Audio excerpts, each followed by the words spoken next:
Champagne morning light softly shining through. We're wrapped up in the moment, just me and you. Coffee's brewing slow, the world's still at ease. Cove TV's on, just the sun, us and the trees. Waking big beside you, feeling so complete. With every gentle touch, our love so sweet. Cannabis in the air, lifting up our souls, taking it slow, letting the good vibes roll. You and me and the morning haze, Cove TV's on. In our lazy days, the first hit of the day sets our hearts ablaze. We can make love in the soft sun's rays. Cannabis kisses, smoke rings in the air. Sunday mornings with you, nothing can compare. The warmth of your smile, the calm of the breeze. Our favorite strains whisper through the trees. Every puff we take, every song we hear, Cove TV's playing and it all feels clear. A love so deep in this quiet place. With a bowl in hand we find our space. Cannabis and coffee in the morning light. We can bake together, everything feels right. You and me and the morning haze, Cove TV's on. In our lazy days, the first hit of the day sets our hearts ablaze.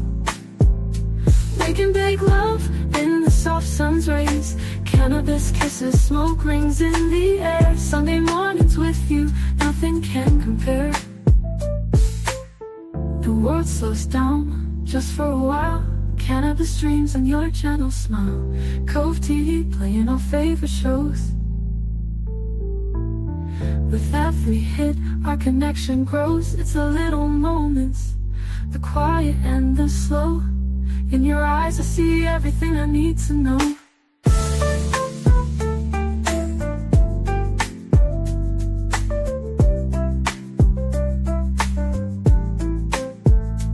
You and me and the morning haze, Cove TV's on. In our lazy days, the first hit of the day sets our hearts ablaze.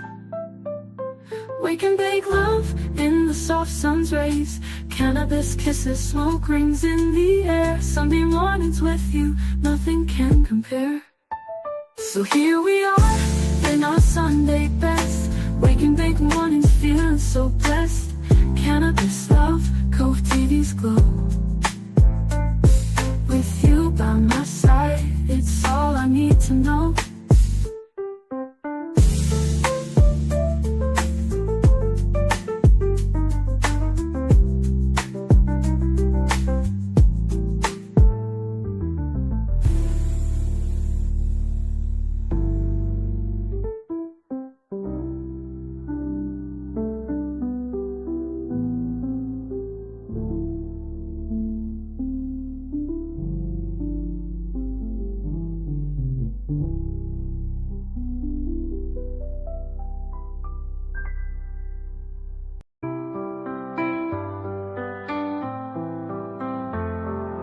Waking up slow with the sunrise glow.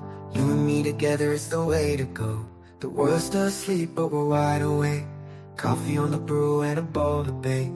Cove TV's on, playing soft and sweet. Cannabis in the air, making life complete. We're chilling on the couch, no rush, no plans. Just the sunrise, you, me, and our favorite strands. It's you, me, and the sunrise, a perfect kind of day. With every little moment, I just wanna stay. Cannabis kisses in the morning, soft light. Wake and bake love, everything feels right. Cove TV on, we're lost in the time. Just you, me, and the sunrise. Everything's divine. The sky's painted gold as we light it up. With every little puff, I can't get enough. You smile at me and the world's okay. In this quiet little corner, let's just drift away. Cannabis whispers, gentle and free. TV, it's the language of love, just you and me. Cove TV's vibing, playing all our jams. We're lost in the moment with no other plans. It's you, me, and the sunrise, the perfect kind of day. With every little moment, I just wanna stay. Cannabis kisses in the morning, soft light. Wake and bake love, everything feels right. Cove TV on, we're lost in the time. Just you, me, and the sunrise. Everything's divine. We're caught in the sunrise, wrapped in the gold. With every little puff, I can't get enough. Cannabis dreams and Cove TV's too. Just you, me, and the morning's blue. No rush, no hurry, no clocks inside. Just you, me, and the sunrise light.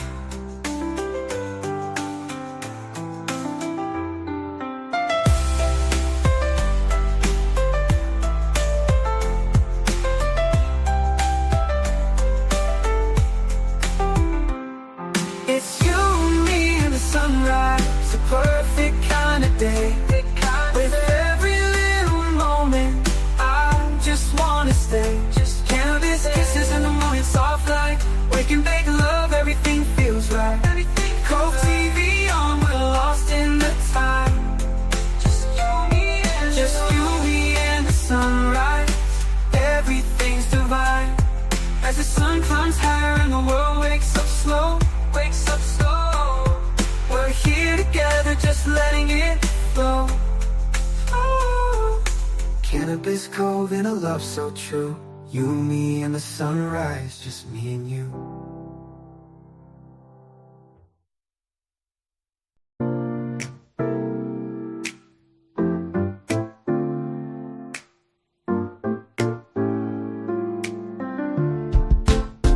Wake up slow, let the morning shine. The Cove calls us, it's a peaceful sign. Coffee brewing, bowls packed tight. Gathering with ganja, everything feels right.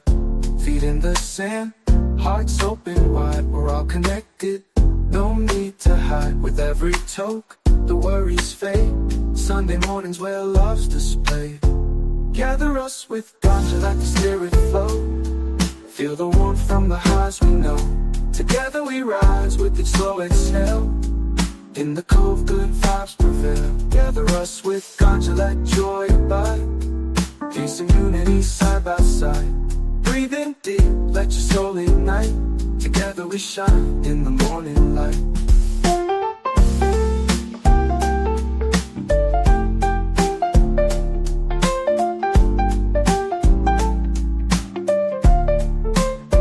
Wake up slow, let the morning shine. The Cove calls us, it's a peaceful sign. Coffee brewing, bowls packed tight. Gathering with ganja, everything feels right. Feet in the sand, hearts open wide. We're all connected, no need to hide. With every toke, the worries fade. Sunday mornings where love's displayed. Gather us with ganja, let the spirit flow. Feel the warmth from the highs we know. Together we rise with each slow exhale. In the Cove, good vibes prevail. Gather us with ganja, let joy abide. Peace and unity side by side. Breathe in deep, let your soul ignite. Together we shine in the morning light.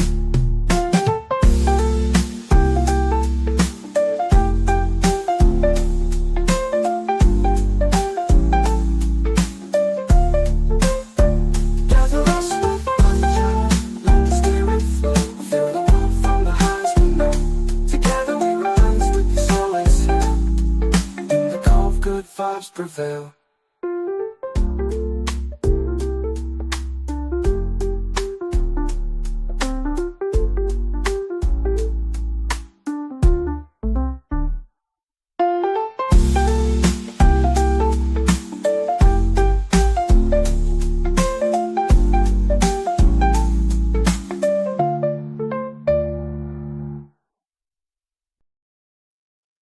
Good morning, everybody. How's everybody's morning going so far? So good. So far, so good. We'll go with this one.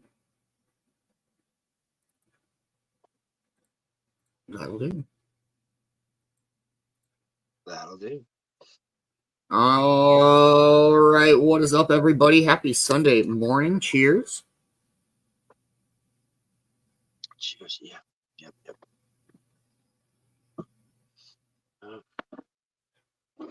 Oh my. Good morning, my most beautiful Amber. How are you here? I hope you are having a wonderful Sunday morning. Good morning, Crystal. Happy Sunday.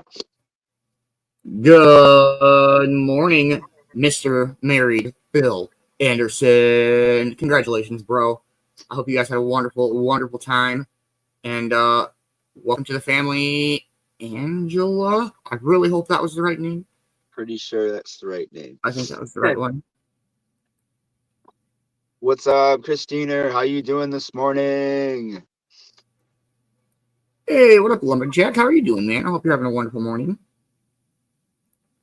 What's going on, Ayla? Good morning, good morning, good morning. What up, Will? How are you, man? I hope you're having a wonderful morning. What's going on, Deb Rose?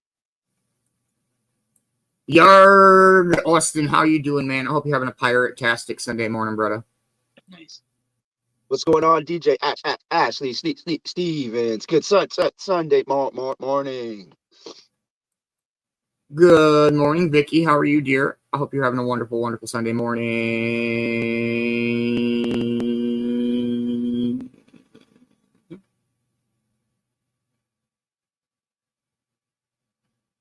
How's everybody's Sunday morning going so far? It's been a very chillin' Sunday morning. Yeah, I've been checking sports highlights. Canucks are actually doing really good, so I'm pretty happy. Yeah.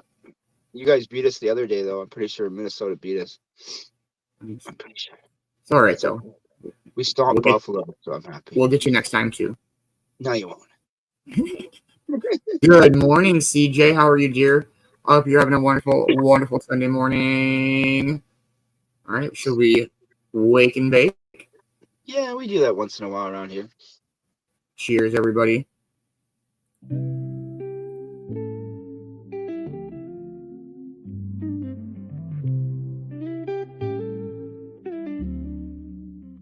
It's Sunday morning, sweet and slow.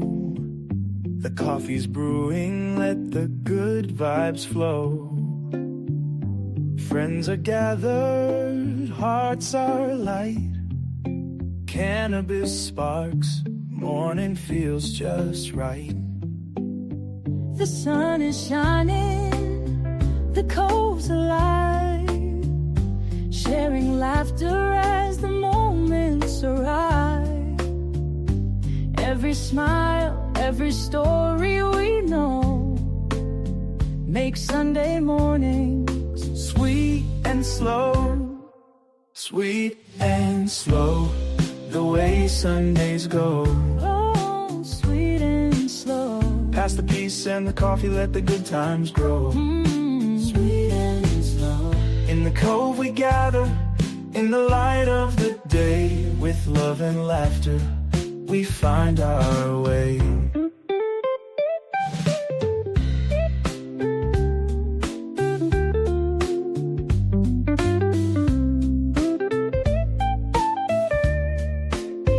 The air is hazy, the green burns bright. Coffee warms hands in the morning light. Conversations flow like the ocean tide.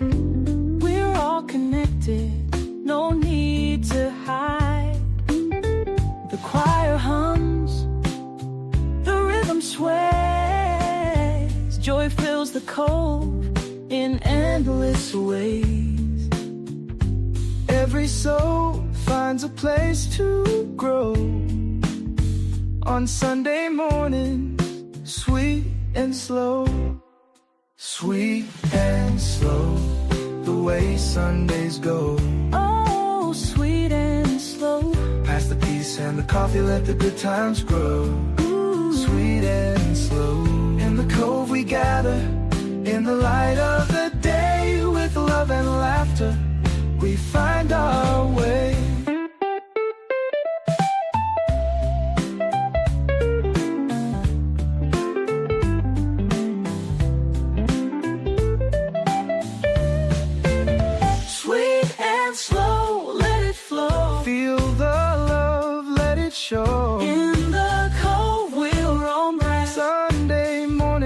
has begun. Hallelujah for the day, sweet and slow, let's light the way.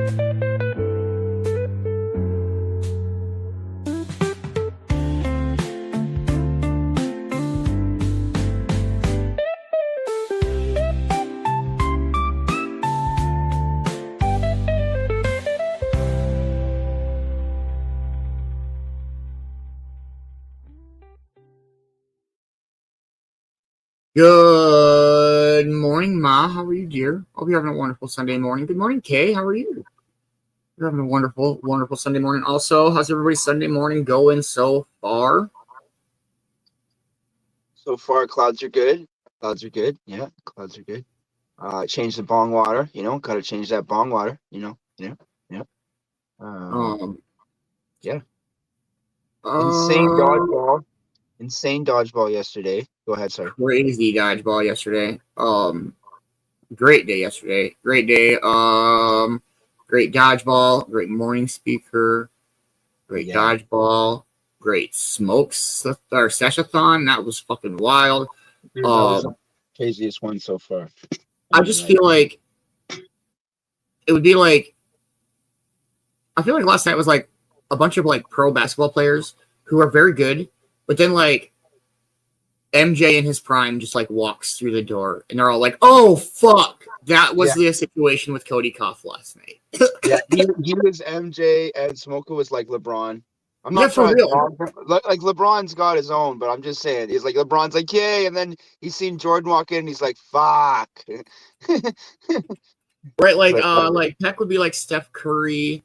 Yeah. Like, I mean, like there was so much talent and mad love on stage, and then all of a sudden, like you just see the doors open and you can't even see who it is because of the light shining from behind it, and it's just a silhouette. And as they step forward, it's just the number 23 jersey, red jersey, and everybody's like, oh man. And then Bugs comes in walking behind him, and everybody's like, oh shit. Yeah. Dude, that's like you remember when Michael Jordan retired, right? Like from basketball and went to play baseball and didn't do good at all. Well, his number was retired. Number 23 for Chicago was actually retired when he first, retired, right? Because that's what you do is you retire and then your number gets retired if you're a good basketball player. So when he came back, he lost a couple of first games wearing number 45, and whoever he was playing was like 45s, not 23. That's what he said to Jordan, right? Next game, he showed up, wouldn't take his tracksuit off all warm up. As soon as the buzzer was about to go, he pulls out number 23. He got fined. Check this out. He got fined over $10,000 a game for wearing the number 23 because it was already a retired number. And he's like, I don't care. Rack up the charges. I'll pay it. Yep. Yeah, absolutely. It was so much fun last night, though. I fucking had a blast. And like going into it, like the last time I didn't feel so bad, like it, not like bad, but like it wasn't so difficult to judge. I feel like, except for like the way we were doing it. I'm glad that we changed the way we were doing it. Yeah. Like last night, like that whole X factor, like of picking one or the other or trying, like that was so fucking difficult, man. Dude, the clouds were like it was hard to determine a winner because it was like at first I was like, oh man, if they cough, they're done. And then all of a sudden people were coughing and then taking another dab. Yeah. So I was like, oh, wait a second. That kind of cancels out that last cough, right? 3 minutes out, everybody. Yeah, I don't know. I felt like the 60 seconds was great because like some people would, like had started off a little slower and picked it up towards the end, or vice versa. And like they started off super strong and faded towards the end. And then like the variation of it was so crazy much fun. I'm so excited for next month. I don't think I've seen Cody pull out a blinker, but that definitely helped him in his victory. Was pulling out that blinker at the end was like, and then pulling out the flower against Coffee made it so sorry. Oh no! Good morning, Erica. How are you? I hope you're having a wonderful Sunday morning. The two hardest ones to judge were Coffee versus Cody Koff and Smoker versus Cody Koff. The first round of Smoker versus Cody Koff was that was crazy. Yeah. Man. For real though, like Smoker was like, oh man, I'm going down. And I'm like, bro, I don't know. Like you got, and like, bro, he put in work last night, dude. I was that first cloud when he went up against Trista. I was like, dude, holy shit, he is not fucking around. Like he knows. Yeah, that was 2 minutes out. Trista needed like half a hoot more for a victory. Like literally, she could take my like half a goodness, chamber. dude. If she would have got the rest of that cloud out, she would have beat Smoka. But times was time, and she wasn't the only one that had that happen either. Smoka had that happen too against the second round against Cody or something like that. Dee Dabs' last freaking pen hoot didn't count, and it was one of the bigger ones Dee threw out. Yeah. That was great. Dee held his own so hard against Cody with just a blinker. That was props to Dee because that's crazy, man. That's much love, Vicki. Maybe try to leave and come back, or like Bill and Amber and Lumberjack are hanging out over on the YouTube side. Thank you. Final countdown. Yes, and cool update for the weekend shows. I'm going to start unplugging the Cove Facebook and plugging the Cove YouTube in. So that way I know that we have people who would rather watch on YouTube. It's easier to stream to your TV. Yeah. And then anybody who would normally just watch on the Cove page could just go, we'll still be live on Yerk's page. We'll still be live on Cox's page. So you can still go over there and have the same conversations and stuff like that. It's just, and then like last night, we had no intentions of using it for the replay. Like I was literally like, just so that way people can watch it from the YouTube also. And and then we were like, replay? And I was like, oh my Lanta, we can do that now. And it helped because it helped with the final clouds. Yeah, for real, because I could just pause it. I could just stop it at that, and I loved that. We found out Dee Dee's last cloud didn't count was because of the replay. 420. Happy 420, everybody.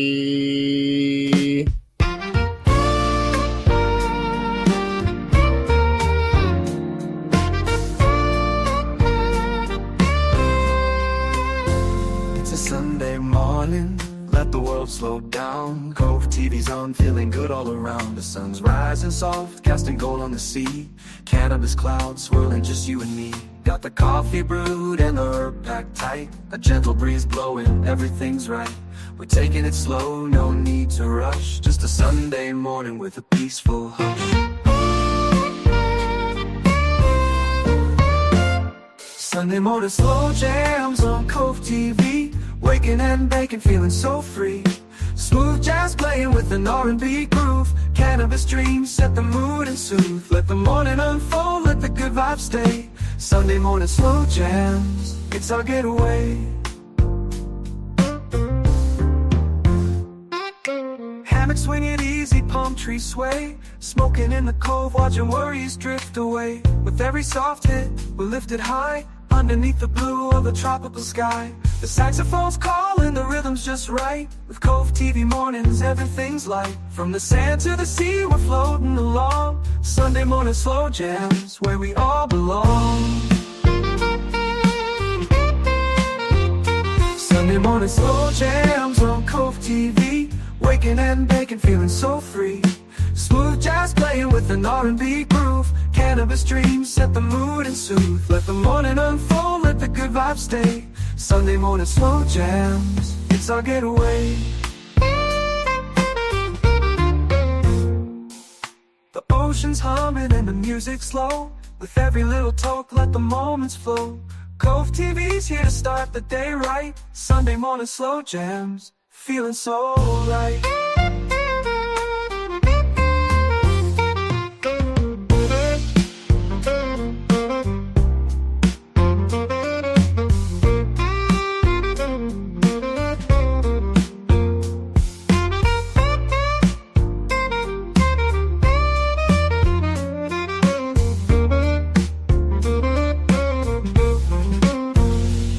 The morning slow jams on Cove TV.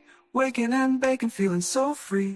Smooth jazz playing with an R&B groove. Cannabis dreams set the mood and soothe. Let the morning unfold, let the good vibes stay. Sunday morning slow jams, it's our getaway. So here's to Sunday, the Cove's soft embrace. Smoking and relaxing in our happy place. With cannabis love and the sunrise gleam. Sunday morning slow jams, living the dream.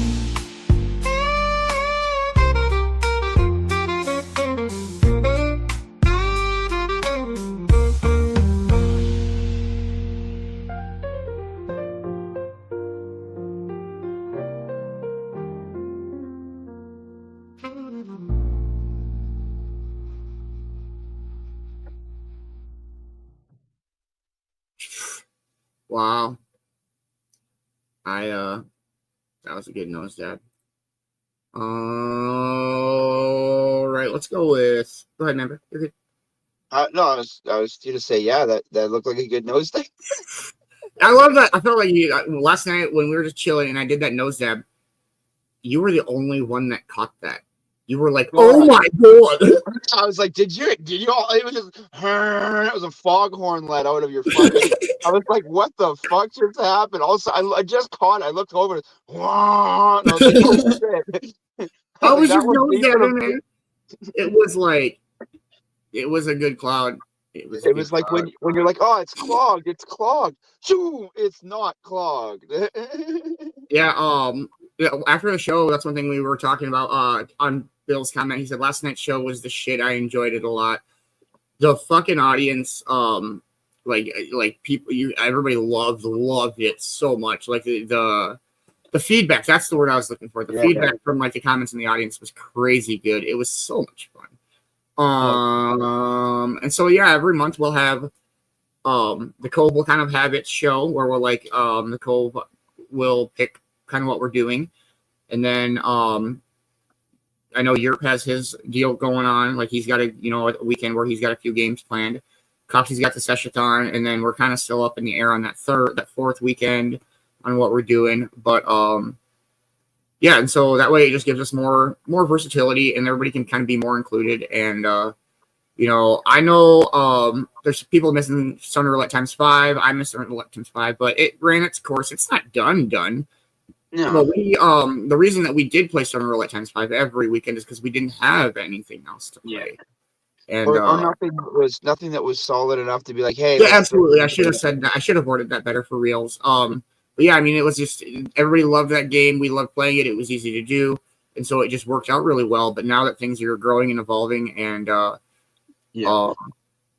we would have never had last night's show had we not pulled Stoner like times 5 in the weekends. And I'm super excited for the Coves segment, their show. I know Europe has all sorts of cool ass games that he plays. That he comes up with now. The face game, the who knows game, the dice. He's got all sorts of shit.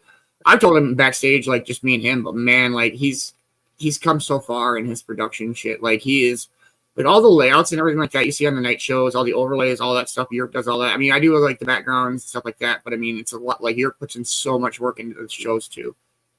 Yeah, he does. He really does. It's awesome. He really does. I remember when I would like come up on the Europe Manigans with him a lot, and I'm like, bro, I'm here. Let me know. I'll help you with whatever you need and whatever. And like nowadays, I'm just like, all right, bro.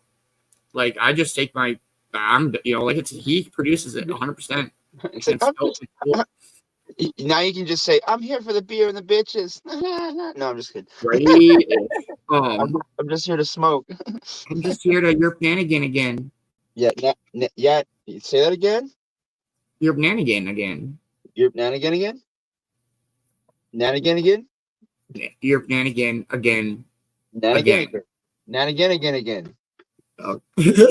Oh man, the word's lost all meaning. No? Oh wait, yeah. Oh man. All right, let's do maybe a song or two.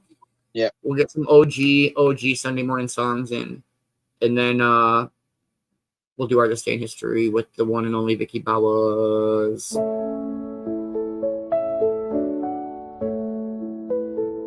Golden sun, rise up slow.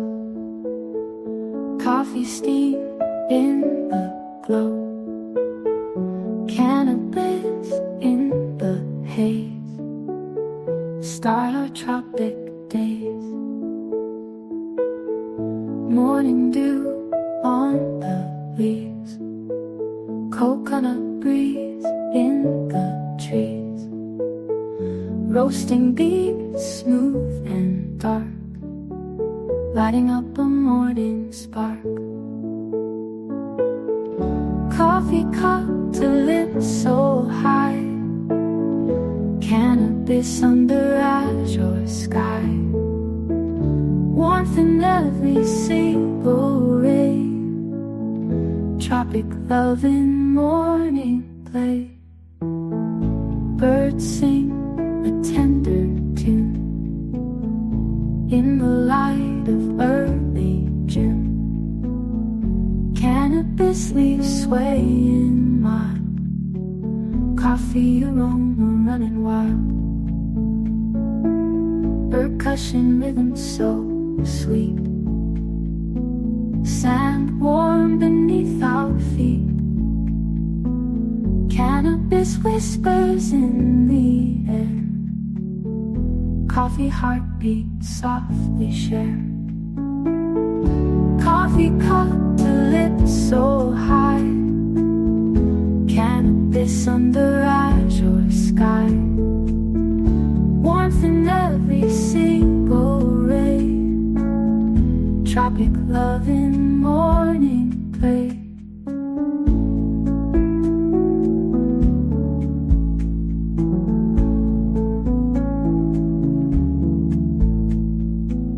Percussion rhythm so sweet, sand warm beneath our feet. Cannabis whispers in the air, coffee heartbeat softly share. Coffee cup to lips so high, cannabis under azure sky. Warmth in every single ray, tropic love in morning play.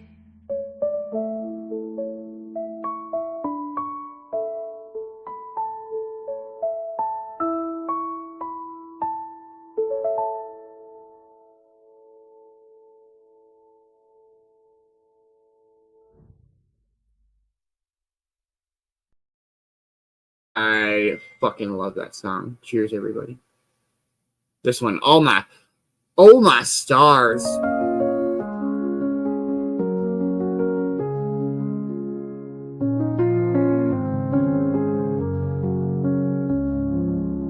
Sunrise glow so gentle, bright. Coffee cup, my heart's delight. Cannabis mist in the air, friends we share this morning fare.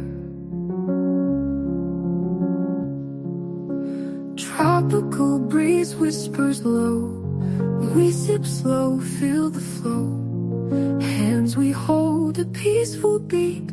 Life is sweet where hearts do meet. Sunday morning, pure and free. Church bell rings in harmony. Coffee warm and glowing sun. Cannabis dreams, we've just begun.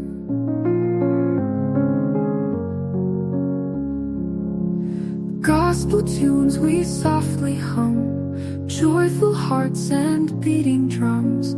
Tropical skies wide and grand, together we all understand. Peaceful shorebirds take to flight, nature paints a pure delight. Friends and laughter fill the space, in this soft and sacred place. Cannabis calm and subtle grace, coffee warmth in our embrace. Hands circle dreams in morning light, Sunday sunrise pure and bright.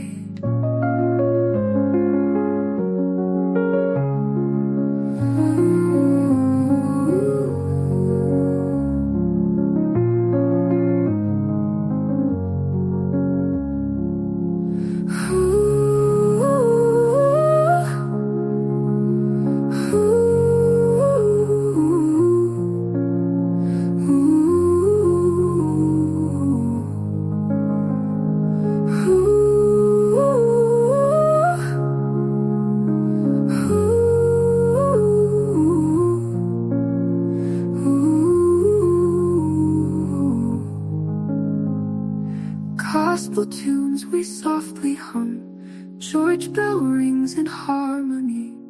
Coffee warm and glowing sun, cannabis dreams, we've just begun.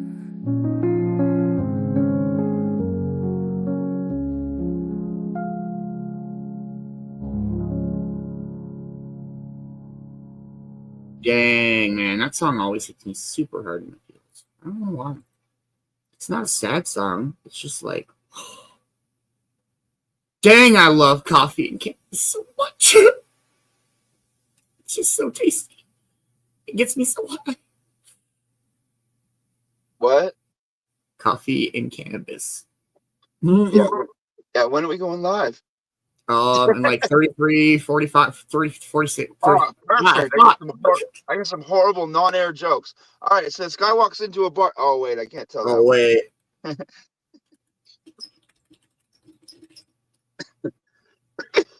Cannabis streams, we've just begun. I'm not coughing. You're coughing. Oh. Man, this shit's good.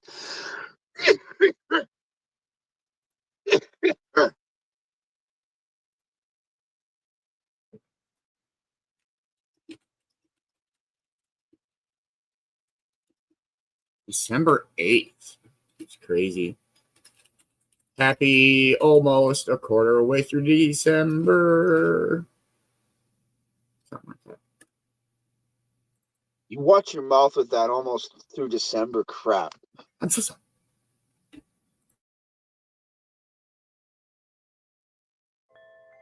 Hi there.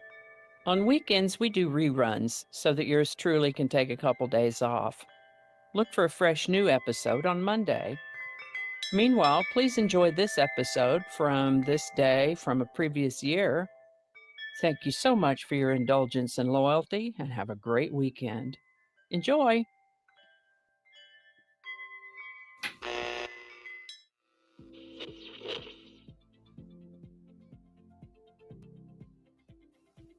Hi there, and welcome to this day in history for December 8th. December 8th is the 342nd day of the year in the Gregorian calendar, 343rd in leap years, with 23 days remaining to the end of the year. Today's word is Baroque. Baroque can be an adjective or a noun. As an adjective, Baroque refers to a style of artistic expression that was particularly popular in the 1600s, generally characterized by the use of complex forms, bold ornamentation, and the juxtaposition of contrasting elements, frequently conveying a sense of drama, movement, and tension. You can see such examples as Baroque architecture, Baroque music and literature, and the period of time during which it was popular, known as the Baroque period. Grotesque, extravagant, complex, or flamboyant designs are also sometimes described as Baroque. Irregularly shaped pearls are called Baroque. As a noun, the word Baroque is used to describe the Baroque style or the period in which it flourished, and the word Baroque comes to us from French, a word that means irregularly shaped. The word Baroque was originally used to describe a certain kind of pearls, and as with so many words, the definition has evolved, in this case to mean an ostentatious style of art with flowing lines, gilding, and gold. This type of art was particularly popular in the 1600s, came to be seen as overly intricate and decorated, and because of this, the word Baroque has expanded to include anything that appears to be overly elaborate or ornate. Baroque. And with that, we'll begin in the year 1452, when Mary, Queen of Scots, was born in Linlithgow Palace in Scotland. Born to James V, the dying King of Scotland, and named Mary, she was the only surviving child of her father and ascended to the Scottish throne when the king died just 6 days after her birth. Usually by the time someone says long story short, it's too late. But long story short, Mary, Queen of Scots' life was pretty much an over-the-top soap opera. Not to be confused with Bloody Mary. This is a completely different Mary than that. Mary, Queen of Scots, lived to the age of 44. In 1660, a woman, either Margaret Hughes or Anne Marshall, appeared on the English public stage for the first time in the role of Desdemona in a production of Shakespeare's play Othello. Prior to that, all parts were played by men. On December 8, 1863, President Abraham Lincoln offered his conciliatory plan for reunification of the United States with his proclamation of amnesty and reconstruction.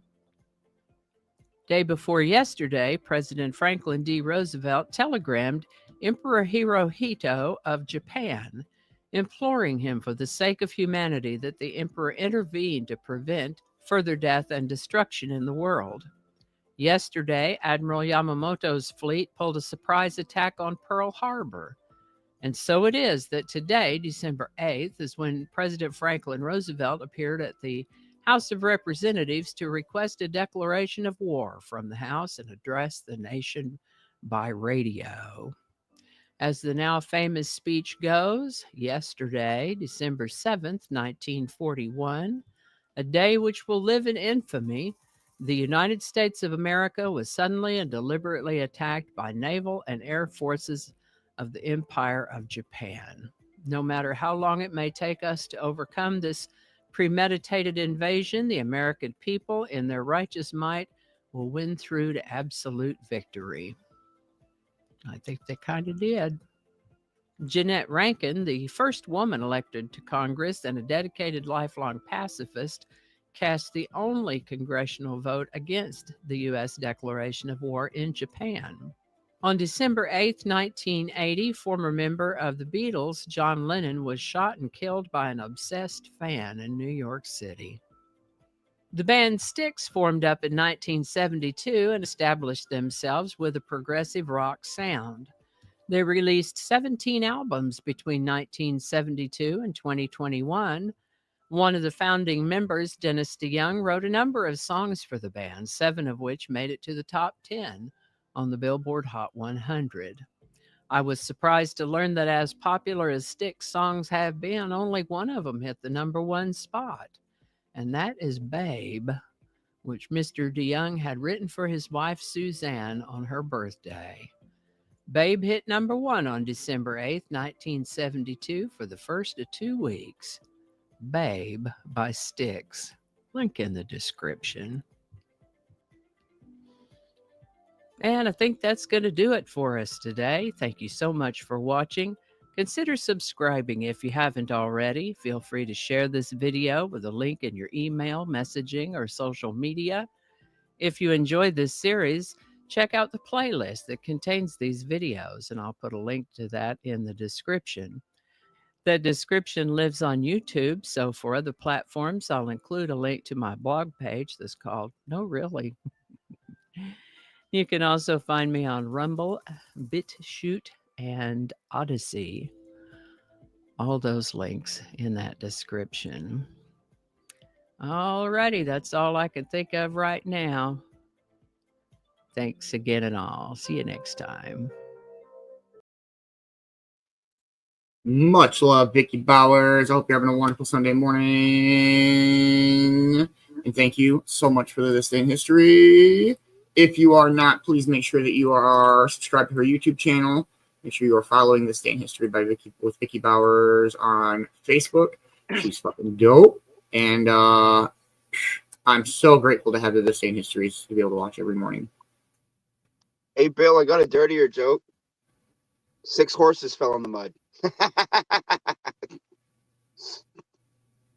Because he said... I got a dirtiest joke. Okay. So in the 70s, there's this guy named Ron Jeremy. No, I'm done. It's all lies. It's all lies. It's all lies. Oh, hold on. Sorry, I'm not done yet. Song of the day. I wouldn't, like, that's dope. That's such a great song, but I wouldn't have thought it would have been that song. No, it would have been, you know what I'm talking about. Renegade. Yeah. No, not even Renegade. What was the other one? I'm not thinking of Renegade. I'm thinking of, oh, God, this is going to kill me. But I know what you're talking about. I'm just not a huge Styx fan. Like, I like Styx, but I'm just not a huge Styx fan. You know what I mean? I'm gonna cheat. I'm thinking, like, I'm drawing so many blanks right now. I know. I want to say, like, More Than a Feeling, but that wasn't them. That's Boston. Thank you. I knew that. And the only other one that I'm like that keeps coming to mind, but it's not, is The Stroke by Billy Squier. It's not even close. Oh, I love that. You know what's better than The Stroke is Lonely in the Night by Billy Squier. Oh my god, bro. That song is under fucking rated. What was that fucking movie where Vince Vaughn does Guitar Hero to it? All right. Oh, Come Sail Away. thank you. Yeah. Fuck. I cheated. I did not think of that. I fucking No, but yeah, come sail away with me. Yeah. I don't know why, but that song reminds me of what would Brian Boitano do. What would Brian Boitano do? Yeah. I don't know why. You know what's so fucking bad is I know who Brian Boitano is. Like, absolutely. I've watched him for years. Or Mr. Roboto? How did I not think of that? Lady. Oh my god. The Grand Illusion. Like, Okay, I'm terrible alright. at this game this morning. Welcome to the Grand Illusion. Yeah. It's okay, Beans. Oh. When you're my age, you won't forget this shit, so it's okay. But you are your age and you forgot this shit. Oh, right, I'm lying. I forget it. You're going to forget more. Right, you're right. You're going to forget it just as easily. Maybe. I'm so confused. What were we talking about? Something about rocks, paper, Something about, sticks. All right. If you had to choose one, Styx, Journey, or REO Speedwagon? Journey. Yeah. Man, I don't know. I'm trying to think of who. I would probably say Styx. Oh, okay. So my buddy got surprise concert tickets, and his friend's like, "I'm taking to a show, but I'm not gonna tell you who it is." And he's like, "Oh, come on, man." He's like, "I'll tell you, it's a rock show." He's like, "Okay, it was Loverboy." I would totally go and see Loverboy, man. That would have been a great freaking show, man. But it was like a surprise. He's like, "Loverboy rocked out, man." He was like, "What about you guys out there? You can only pick one: Styx, Journey, or REO Speedwagon." I don't know, man. I honestly, for me, it's between Journey and REO Speedwagon. I know I already said Journey, but then REO Speedwagon. It's REO Speedwagon. All right, I know I shouldn't. I can't. I'm not even gonna fight it this morning. All right, keep on loving you. Take it on the run. Time for me to fly. Can't fight this feeling. Roll. Oh my goodness. Styx or REO Ride Speedwagon? it in the storm out. Yeah, dude, so many good songs. Too many good songs. You mean too many? You only pick one song, you guys, or only pick one band. You got to either pick Styx, Journey, or REO Speedwagon. And oh man, no, I don't want to change. Can I change my answer? Yeah, I don't know. That's a hard one, though. It's a tie between Journey and REO Speedwagon, honestly. Pick one. You gotta pick one, and the fate of your the fate of everything lies in your decision. I think I'm gonna go with choose the wrong one. This show self-destructs. I think REO Speedwagon. I think actually. Oh, that's a good answer. I don't know. I don't think any of them would have been the wrong answer. Styx was amazing live. I have to go with. Oh damn. Yeah. Okay. Yeah, I'd say either. I don't know. I just feel like okay. I know. Someone had told me Believing Faithfully. That's like a super wedding-y song. To the West, Separate Ways, to Bethlehem, Open Arms, Wheel in the Sky. Okay, that's probably that one is pushing them up to more. That one pushes them up more than Don't Stop. I like Don't Stop Believing. It's just like I'm big on like if the band has a #1 song, I want to hear all of their other songs. Yes. Yeah. Okay, so a little obscure story. My brother went to one of the last Smashing Pumpkin concerts before they like quit and came back and yada yada yada, right? And they were playing all of their like obscure singles and they got booed. And my brother's like, I haven't heard this song in like so long. Like obscure single from their first CD, like they don't play. There was no music video, you know, like, and he's like, yeah, he's all doing this, and everyone's like, what the fuck? Like, what is this, right? But they were playing songs that were just not popular. But he was so amazed that they played like the obscure shit, you know. All right, what about Stone Temple Pilots or Soundgarden? Stone Temple Pilots. Really? I definitely think I gotta go Soundgarden. I like the one-hit wonders more of Stone Temple Pilots had more one-hit wonders I like, and Soundgarden had more of an even, like, all-round sound. Hey, what up, Jersey Meg? We're sitting here bullshitting about music stuff. Okay, let's go Van Halen or Motley Crue? Motley. Yeah, see, same amps. I'd have to go Soundgarden. I love Stone Temple Pilots. I fucking. How high am I? Should we do another song and then we'll see where we're at for our morning? I'm not in a big hurry to do anything. It's Sunday morning, man. I'm gonna say all Van we have Halen. to do for the rest of our Sunday is do a morning speaker, and we have an hour and 15-ish minutes to do that. I'd say Halen. Van Halen. Van Halen. Fucking Van Halen, not Van Hagar. Yeah, for the solos. Come on. Come on, man. Eruption. For Eruption alone, I'm going Van Halen. For Eruption I know, but alone. like, if you want a song to like get a very fast car, do an unhealthy amount of probably not good hard drugs. Really, really fast. Kickstart My Heart is the song you're gonna want to go with. Or Freebird by Skinner. I'm just saying. You don't slow down. If you No. got Freebird. I love Freebird so much, but Guitar Hero, man.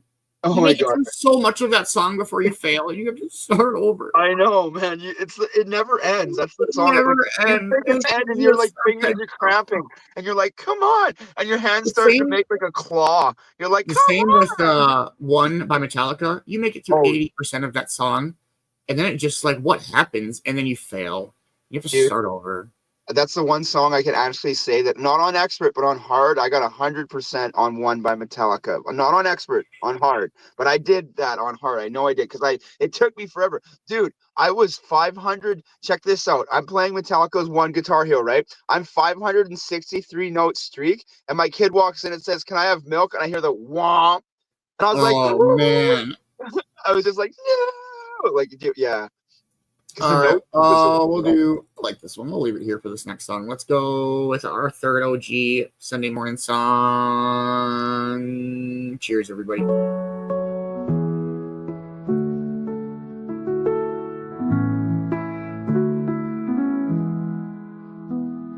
Sunrise through the palm trees, cup of coffee in my hand. Warm breeze whispers gently in this simple morning land.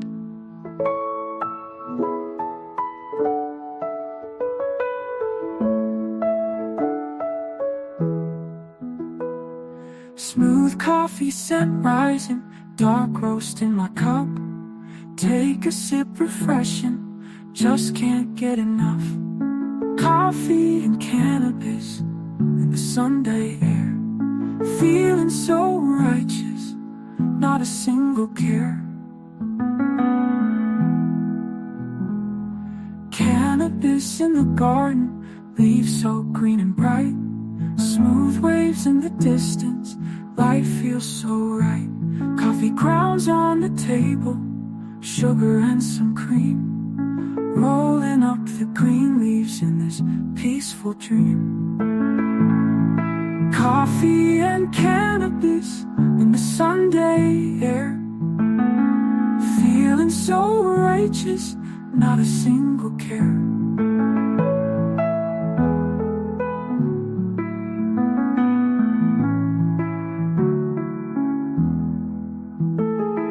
Cannabis in the garden, leaves so green and bright. Smooth waves in the distance, life feels so right. Coffee grounds on the table, sugar and some cream. Rolling up the green leaves in this peaceful dream.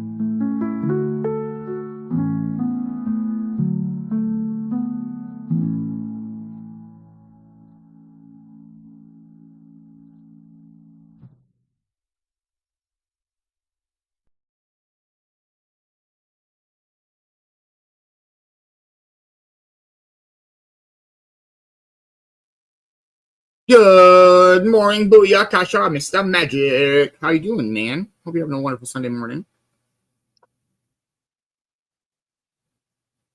Oh, man. Yeah.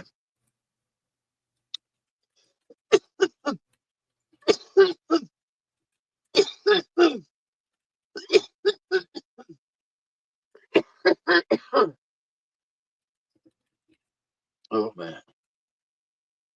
Oh.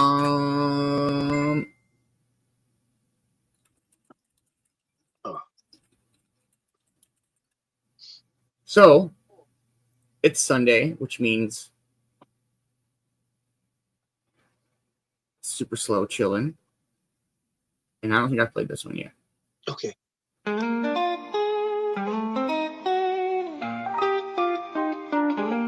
The show falls softly, a peaceful glow.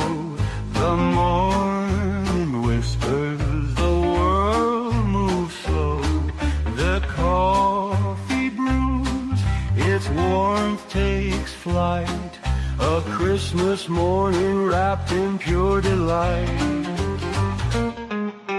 Coffee on Christmas, just you and me. Just you and me. Wrapped in the glow of the Christmas tree. Christmas tree. Each sip we share, the moment is clear. Love is the gift we hold so near.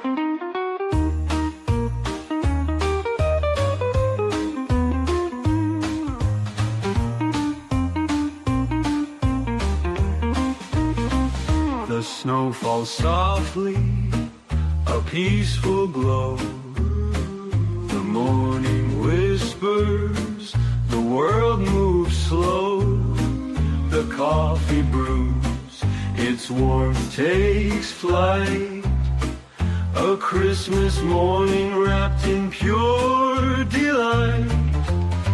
Coffee on Christmas, just you and me. Just you and me. Wrapped in the glow of the Christmas tree. Christmas tree. Each sip we share, the moment is clear. Love is the gift we hold so near.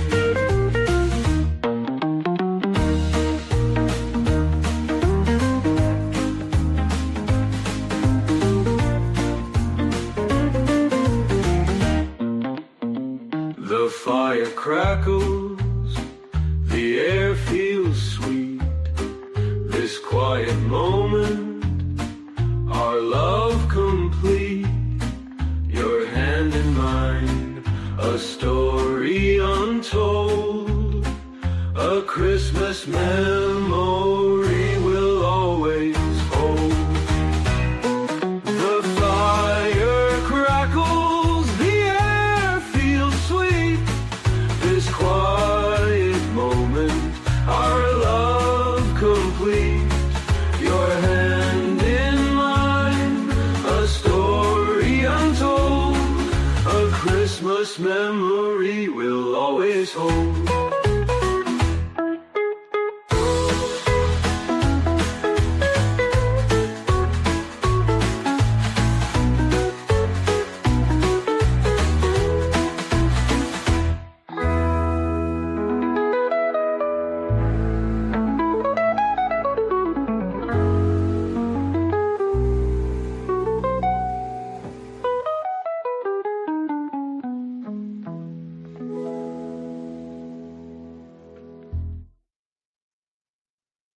That's not the fucking Polar Express, bro. I don't know what is.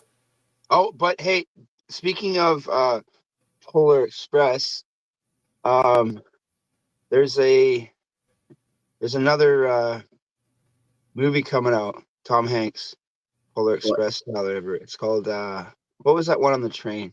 The only one time. Polar Express, right? Yeah, it's Polar Express. Okay, so now the next one's called Christmas Express because it's the prequel to Polar Express. That movie is amazing. So the next one's the prequel. It shows you how he became the conductor of the train. Part 2 or whatever you want to call. You know what I think is a good Christmas movie? Mm. I don't know. Is the movie Terminal with Tom Hanks? Just because it has a Christmas scene in it, but man, it's got such a good message. It does. The fact that he's so underrated, and then the work he does, holy shit! For you know real, what I mean? When he does that wall. But I know that is like in no way, shape, or form a Christmas movie. But that one Christmas scene where he's there, I think if I remember right, he's in the fucking shit by himself. Yeah. It's snowing in the wind. You can. Oh man, that one hits. Yeah. Die Hard is not a Christmas movie, but it still came on every single Christmas time on like CBC, and like everybody played at Christmas time. Fucking disagree because it's got Christmas. It's on Christmas. It's on Christmas themed. It is like he shows up to a Christmas party. Right. Like he shows up. Christmas, the scary movie. That's a Christmas movie. It's just a scary Christmas movie. It's a scary. Well, it's a I mean, that's what it's scary. It's supposed to be scary. And then like Four Brothers. That's a fucking Christmas movie. Oh hell yeah, right. Dude! That's a great one of Mark's best. And come on, Tyrese was even good in it because he wasn't whining like a little baby back bitch. That was I mean, I know that that was after Too Fast Too Furious, but I mean, he wasn't all Fast and Furious stuff. Yeah, no, he was actually funny in that. He was really. You know what Four Brothers reminds me of that a lot of people I don't think have seen is Knockaround Guys with Vin Diesel. Knockaround Guys fucking rocks, bro. Fucking movie rocks, dude. Dude, Vin Diesel with a goatee looks so weird though now when you see him. It is definitely like the Temu version of Four Brothers, but it's a great movie. Isn't Seth Green in that one too? I think Seth Green is in that one. Yeah, I agree, Magic. You watch your mouth. That Heart is a Christmas movie. Yeah. But yeah, Knockaround Guys is actually still on Netflix, I think, because I was just about to watch it. And yeah, Vin Diesel is really badass in it, but he's got a fucking goatee. Like, it's weird. I'm sorry. He looks weird with a fucking goatee. I'm sorry. Gremlins, Christmas movie. Hell yeah. I definitely I think that if you take Vin Diesel for like what he is super cheesily a badass. And if you can appreciate that, his movies are actually not bad. So there's a really good Christmas movie called The Santa Claus, and it's not the Tim Allen one. It's an older, like late 80s movie, and it's a really good one. If you've seen it, you've seen it. If you haven't, you don't know what I'm talking about. But it's definitely like a late 80s, maybe early 80s. It's called The Santa Claus, and it's just the whole movie is like a really good protagonist, antagonist. I think it's the one where Jack Frost actually takes over and like kidnaps Santa or something. It's a whole thing, but like it's a pretty good one. You know the commercial where I don't fucking remember what store it's for, but like John Travolta's Santa. Oh, I see it a lot. It's like AT&T. I don't fucking remember what store it's for, but yeah. Point be, who crowned him Santa? He was never Santa in any movie. No, I don't think so. No. So who decided that he doesn't?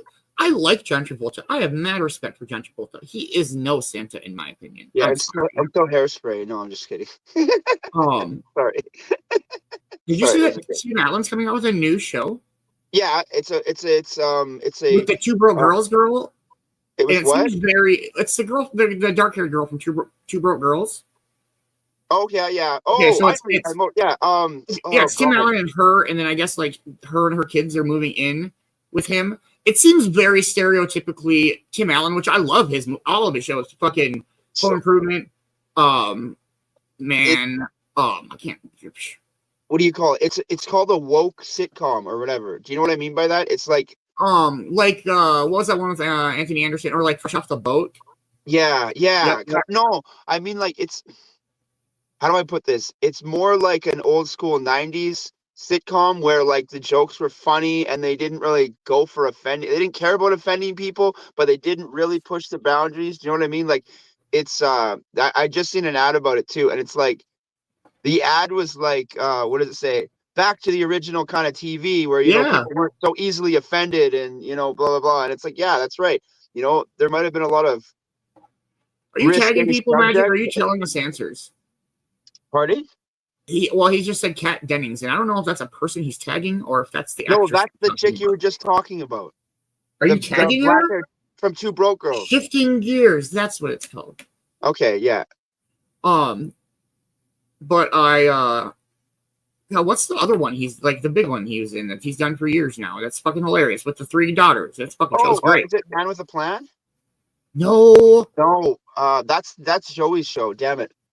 I'm too high for this shit this morning. So Joey from Friends did a show with Kevin Nealon, who's the funny guy from Happy Gilmore, you know, Carousel, Round, blah, blah, blah. Kevin Nealon, Saturday Night Live. And that show is really funny because that's his brother-in-law, and he does the show with this woman who's in another sitcom in the 90s, who's another wife who's really funny. I don't know her name, but she's a taller, bigger brunette. Really, really funny, sarcastic. They have a few kids, and it's really funny because they do a lot of like internet Wi-Fi stuff with their kids. Like, I don't know how to get the kids to do the chores, and then all of a sudden, one of their like iPads starts dying, and he's like, I found their Achilles heel, the internet and their devices. And all of a sudden he like turns the internet off until they do their chores. And I was like, why didn't I think of that? That's all I kept thinking. I was like, just turn the internet on. Dang it. It's gonna bother me now. He works out outdoor man. What is the name of that show? It's fucking hilarious. And his wife's that chick from like a billion different movies and shows. She's actually kind of popular. Yeah, she's hilarious too. She like I don't know. It's gonna bug me. Chick. She is really funny. She's got a pointed nose. That's why I don't know why I remember that, but she has a pointed nose. Last Man Standing. Thank you, man. That was very like The only way I can explain that show is it's reverse Home Improvement. So it is, but you know that? Do you know that Tim Allen actually? So Tim Allen, as his character from Home Improvement, showed up on Last Man Standing to fix something in. Yes, thank you, That Amber. was I funny fucking, it as was right on hell. the tip of my tongue, and I knew it was man something. Yeah. That That's show's a great hilarious one. too. He's always been funny, man. Home Improvement was the shit. Home Improvement was the best show. I watched every single episode. I've watched every single episode of Home Improvement, guaranteed. I've watched every single episode of Friends. I've watched every single episode of How I Met Your Mother, which is just a good story. I mean, everyone complains. If you do like How I Met Your Mother, look into the making of. Like, that shit is awesome. That shit's really good. And that show is so funny. It's so funny. Changing gears to movies for a second. Have you seen the movie Kids? It sounds familiar. It's a movie about AIDS in the 90s in New York, and it's about skateboarding and AIDS, and it's such a good freaking movie, man. Like, if you haven't seen Kids. So what I was getting at is there's a documentary about the making of it, about like teenagers in New York in the 90s, and it's such a good documentary. The movie's great, don't get me wrong, with like nobody, you won't know anybody in the movie at all. There's nobody, no known actors or anything, but it's called Kids, and the making's called We Were Just Kids. And it's amazing. Like, it's such a good movie. It's really, really, really powerful. Yeah, Kids, if you get a chance, go watch it. You won't recognize anybody in it at all, but it's cinematic masterpiece as far as I'm concerned. Just like how Saw 1, Saw 1 they did in 28 days. One of the best horror movies I've ever seen. Saw was done so well. When that guy at the end gets up, when you think it was just some dead guy lying on the ground, that's the best scene in a movie I've ever seen. Like, I'm just saying, sometimes movies don't have to have the biggest budget or the best directors, or you know what I mean? Like, Clerks 1, if you guys know anything about the Clerks series, Clerks 1 was originally and still is considered a short film. It's not actually considered a movie. Clerks 1 was put into a film festival as a short film or short story like entry, and it was so popular that it actually, like, they put it into a movie form or whatever. And then Clerks 2, different but awesome, and Clerks 3 kind of bombed, I heard, but whatever. Let's play some Christmas music, and then we'll do our morning speaker. We'll start off with this one, everybody.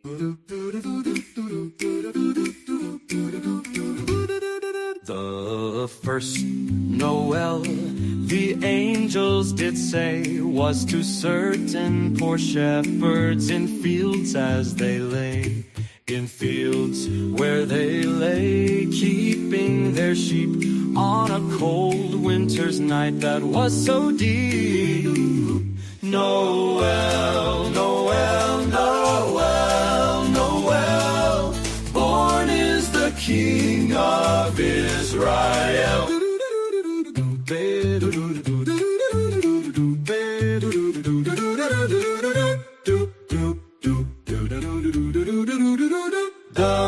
looked up and saw a star shining in the east, beyond them far, and to the earth it gave great light, and so it continued both day and night. Noel, Noel, Noel, Noel, born is the King of Israel.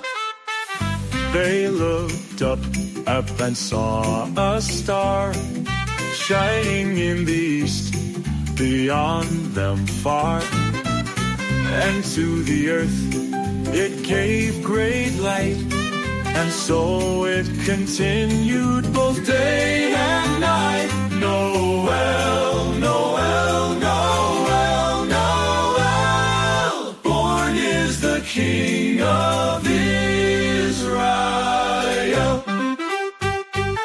Noel, Noel, Noel, Noel, Noel, let the good news flow. Born is the King, born is Israel. Noel, Noel, Noel.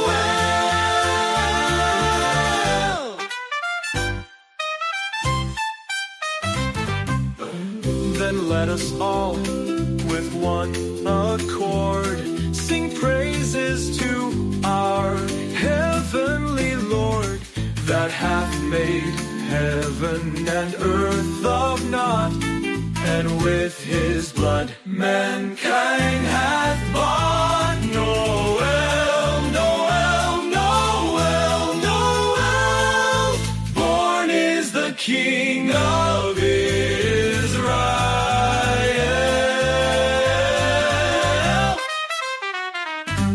Noel, Noel, born is the King. Noel, Noel, let the joy bells ring. Born is the King of Israel.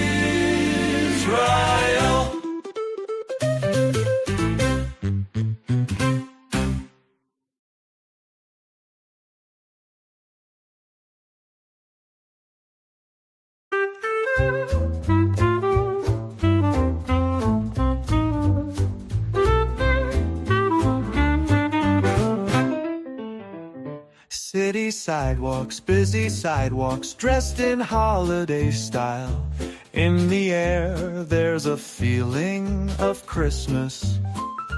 Children laughing, people passing, meeting smile after smile.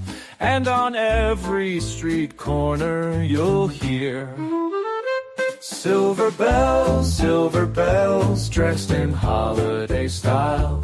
In the air, there's a feeling of Christmas. Children laughing, people passing, meeting smile after smile.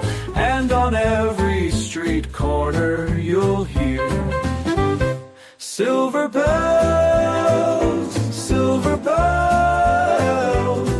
It's Christmas time in the city, in the city. Ring-a-ling, hear them ring. Soon it will be Christmas Day. Strings of streetlights, even stoplights, blink a bright red and green as the shoppers rush home with their treasures. Hear the snow crunch, see the kids rush. This is Santa's big day. And above all this bustle, you'll hear silver bells, silver bells. It's Christmas time in the city, in the city. Ring-a-ling, ring-a-ling, hear them ring. Very soon it will be Christmas Day.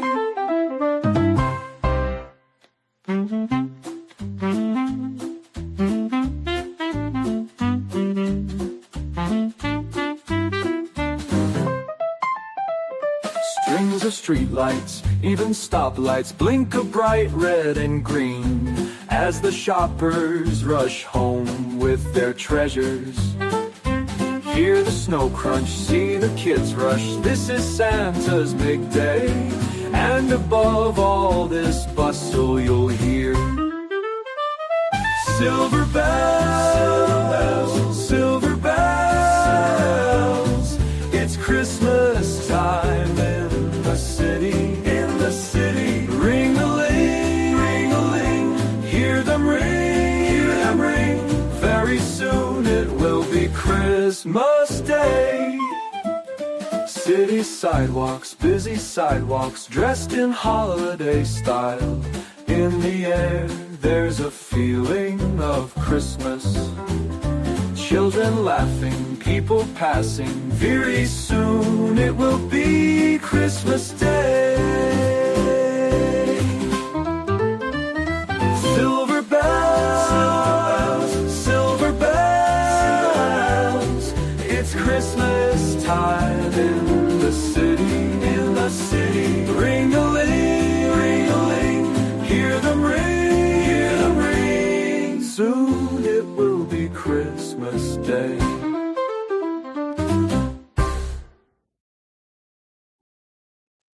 Hey, what's up, Kimmy? How are you? Hope you're having a wonderful morning. All right, let's go with this. Hope you're all having a wonderful Sunday. I am getting baked. I'm lit like a Christmas tree. I'm tree like a litmus tree. Wait, what? What? What? What? Wait, what? What did you say? What? Did we already Song the Smoke? I think we did.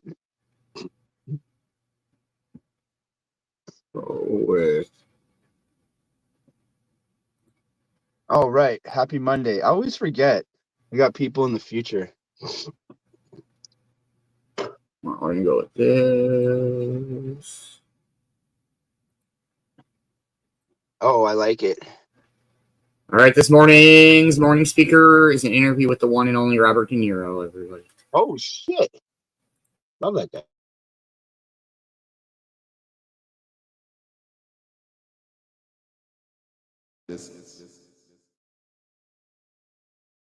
Ladies and gentlemen, please join me in welcoming to the stage our opening keynote, Robert De Niro.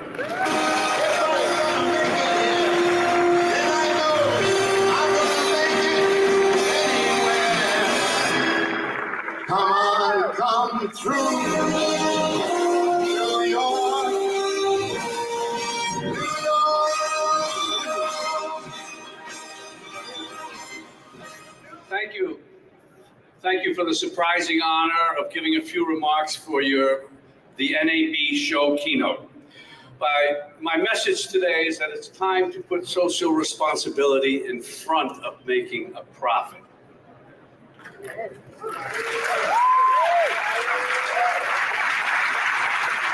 I was just fucking with you. Okay, let's take a big break. Now that everybody's awake, I'm just going to make a few comments and then join in the discussion with Dade Hayes. We'll be out of here before the bars open, I promise. I do want to briefly speak about a subject we all agree on. It's a right that's at the essence of what you do. It's also a right that has come under threat from the very people we depend on to protect it. I'm speaking of the First Amendment guarantee of a free press. The First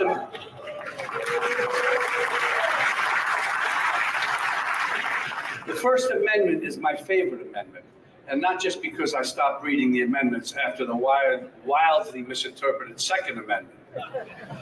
Don't get me started on that. We're the NAB. I'll save that rant for the NRA. I admire the NAB for petitioning Congress to protect the rights of journalists. But isn't it odd that we still need to do this? I thought it was settled 227 years ago when the Bill of Rights was ratified. What's become of my favorite amendment since then?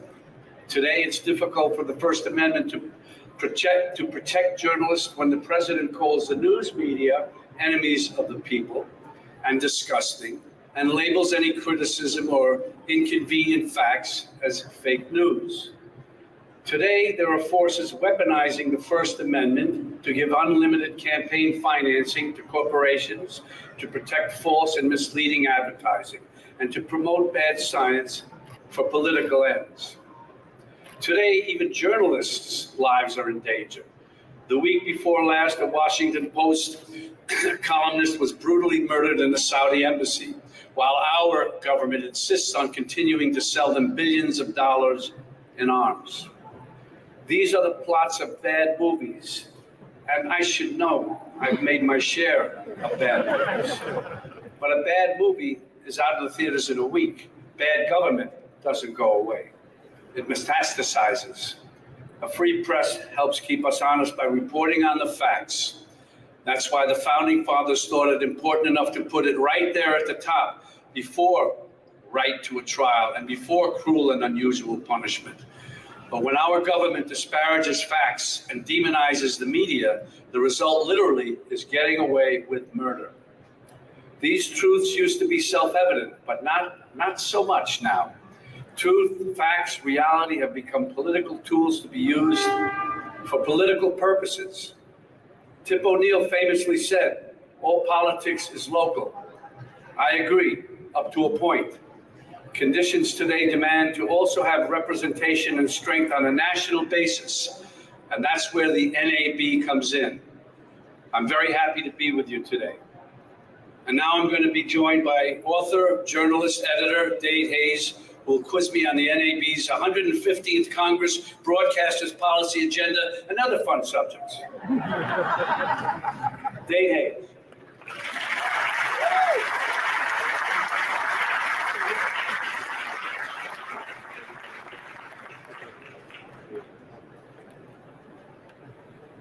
Hello. So glad that you could all join us. Thank you so much for the remarks this morning. I want to stay on the theme that you were talking about. I mean, a lot of these American values, I think, were up for grabs, and we were all thinking about them in the moments and the days and the weeks and the months after September 11th.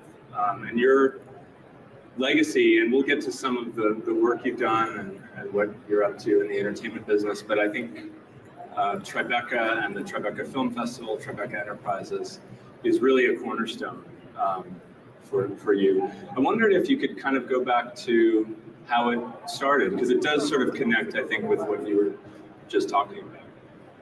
Well, I mean, do you mind if I sit there? I don't know. Absolutely. Whatever you feel better. Oh yeah, this is perfectly nice. They're fuzzy. Yeah, nice.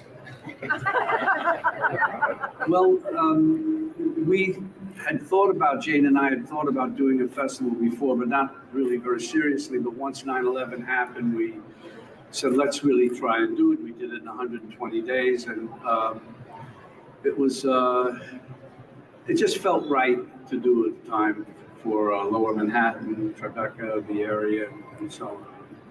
But, you know, a film festival is a tough thing to pull off.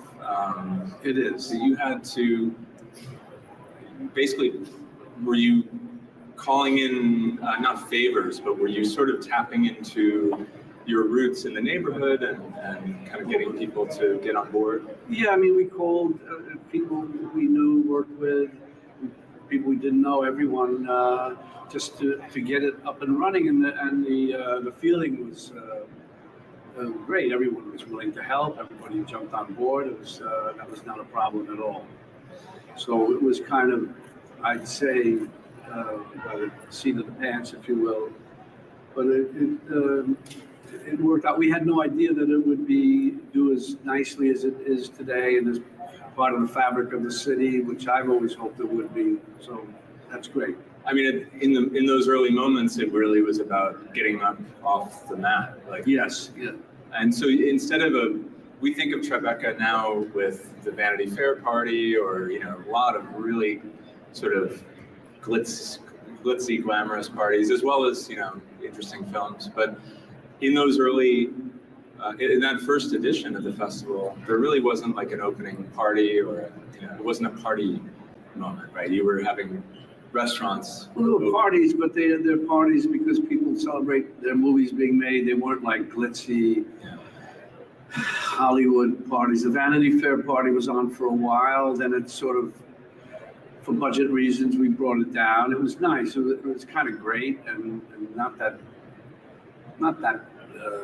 big a deal, but it was nice. And then we had to let that go too. But yeah, it's not as glitzy as you would think. So you had an interesting conversation with Alec Baldwin on ABC. I enjoyed that quite a bit. If you haven't seen that, you should definitely check it out. And I was interested in your response. You know, he's a New Yorker, you're a New Yorker, and he was talking to you about the city, because you've obviously been a real engine of revival of the city. And he was asking you, his feeling was maybe it's changed, not always for the better. And you were a little more sanguine. You sort of felt like change is what it is. And I mean, do you kind of look around at Lower Manhattan particularly, or the rest of the city? And marvel at how much it's changed. Yeah, I mean, I have people who say, well, it was like this in those days, and where are those days now, blah, blah, blah. And I just say, look, that was then, now is now. We have to deal with the present and move forward. Good morning, Mindy. How are you? I hope you're having a wonderful Sunday morning. We're just hanging out doing our Cove TV Morning speaker, Robert De Niro, this morning. It makes no sense to bemoan the past, if you will. I never felt the past was any. It was okay. Yeah. Certain things, but now is better because now is now, and we have to do things that are important for now. Yeah. So production in New York is really booming. Yes. The statistics show, whether it's television or film, there's been so many different factors that have led to this real boom time. So you've shot films all Yes. over. You do a lot of work in New York, obviously, but Yes. Over your career, even a signature film like Mean Streets, you tend to think of that as the ultimate, New York City movie. But there were key scenes that were shot in LA. Yes. So I bring that up only to ask you what the subtleties are that you get on screen. What comes out in the final product that is significant when you shoot here in New York? Well, shooting in New York, for me, it's because it's home, so it's nicer always. But we shot Mean Streets for, I think it was 2 weeks in New York and 3 in LA, or the other way. 3 weeks in New York and 2 in LA. But the things that we did in LA were interiors and stuff that you could get away. Some exteriors, and the last part of the movie is in downtown LA. But, that's what happens. It always boils down to money, and it was cheaper to do it, be able to shoot that part of it as long as it can be done believably. And that's done all the time in movies. So. Yeah. Are there any aspects of shooting here or working here that you would want to change? If you could change anything about just, working in the city, living in the city. We all want. Well, I want to change certain things, but that's too big, and it was only a dream. At one point, we wanted to do Jane. I had an idea about getting the Brooklyn Navy Yard and making it a kind of a cultural place and studios and people to see how movies are being done and other parts of the city, everything connected to New York and even New York State. But it was, that time it just didn't happen. But that was my dream. Yeah. Well, there's still time. Well, still some real estate over there. Yeah.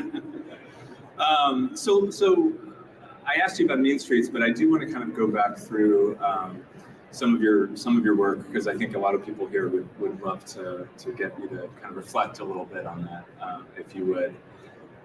So one signature role certainly is in Godfather Part 2. And I was really struck by an interview that you gave a few years ago to James Lipton, where you talked about preparing for the role of Vito Corleone, and you're playing him as a younger man. There's only, I think, 3 lines in English. Most of it's in Italian. And already you were following an Oscar-winning performance by Marlon Brando. You're the only 2 who have won Oscars for playing the same role. So, but I was surprised to hear that you studied his performance very, very closely. Sometimes there's superstition around that. You don't want to necessarily study it, but you were really deliberately trying to kind of. I had to. Yeah. So talk a bit about your approach there. Well, what we did was one of the producers, Gray Fredrickson, and I took an old Sony tape recorder, reel to reel, up to the 38th floor or whatever it is in the Gulf and Western building at that time, which is now the Trump Hotel. But at that time, we'll get to that later. Yeah. But anyway, it was there, and we just shot all of Brando's scenes, or ran the movie, and when Brando's scenes came up, we just filmed them. We just videotaped them, and then I would use those and study them over and over again. So that was one thing that I did.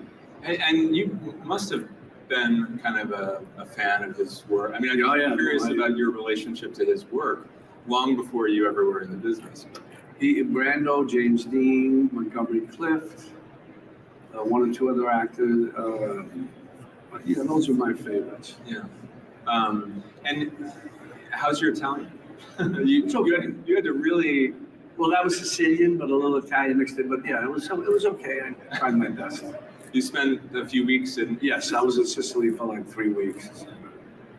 And so you talked about some of the actors you admired. Were there any particular films or plays or novels, works of art? You grew up in an artistic household, obviously, but were there works that inspired you that you can kind of go back and say, aha, when I was X years old, I saw that film? When I was a kid, I'd see the movies that kids at that age, most kids see in the Loews Theater, or the double bill of Ben-Hur. Sunday Last Summer was one that was a little more artistic. Tennessee Williams, Elizabeth Taylor. No, was she in it? That was Anna Magnani, I think, and I forget who. Maybe I'm mixing them up. But it was a more big mainstream type films that I would see. Well, The Searchers, John Wayne. Anyway, those kind of films that that influenced me or made an impression on me. Yeah.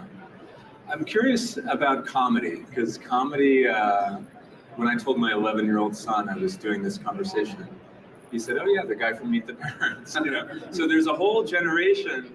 I know, I'm working on him, don't worry. But there is an entire phase of your career that you've flourished in comedy. And you've had roles over the years that have had elements of, Rupert Pupkin.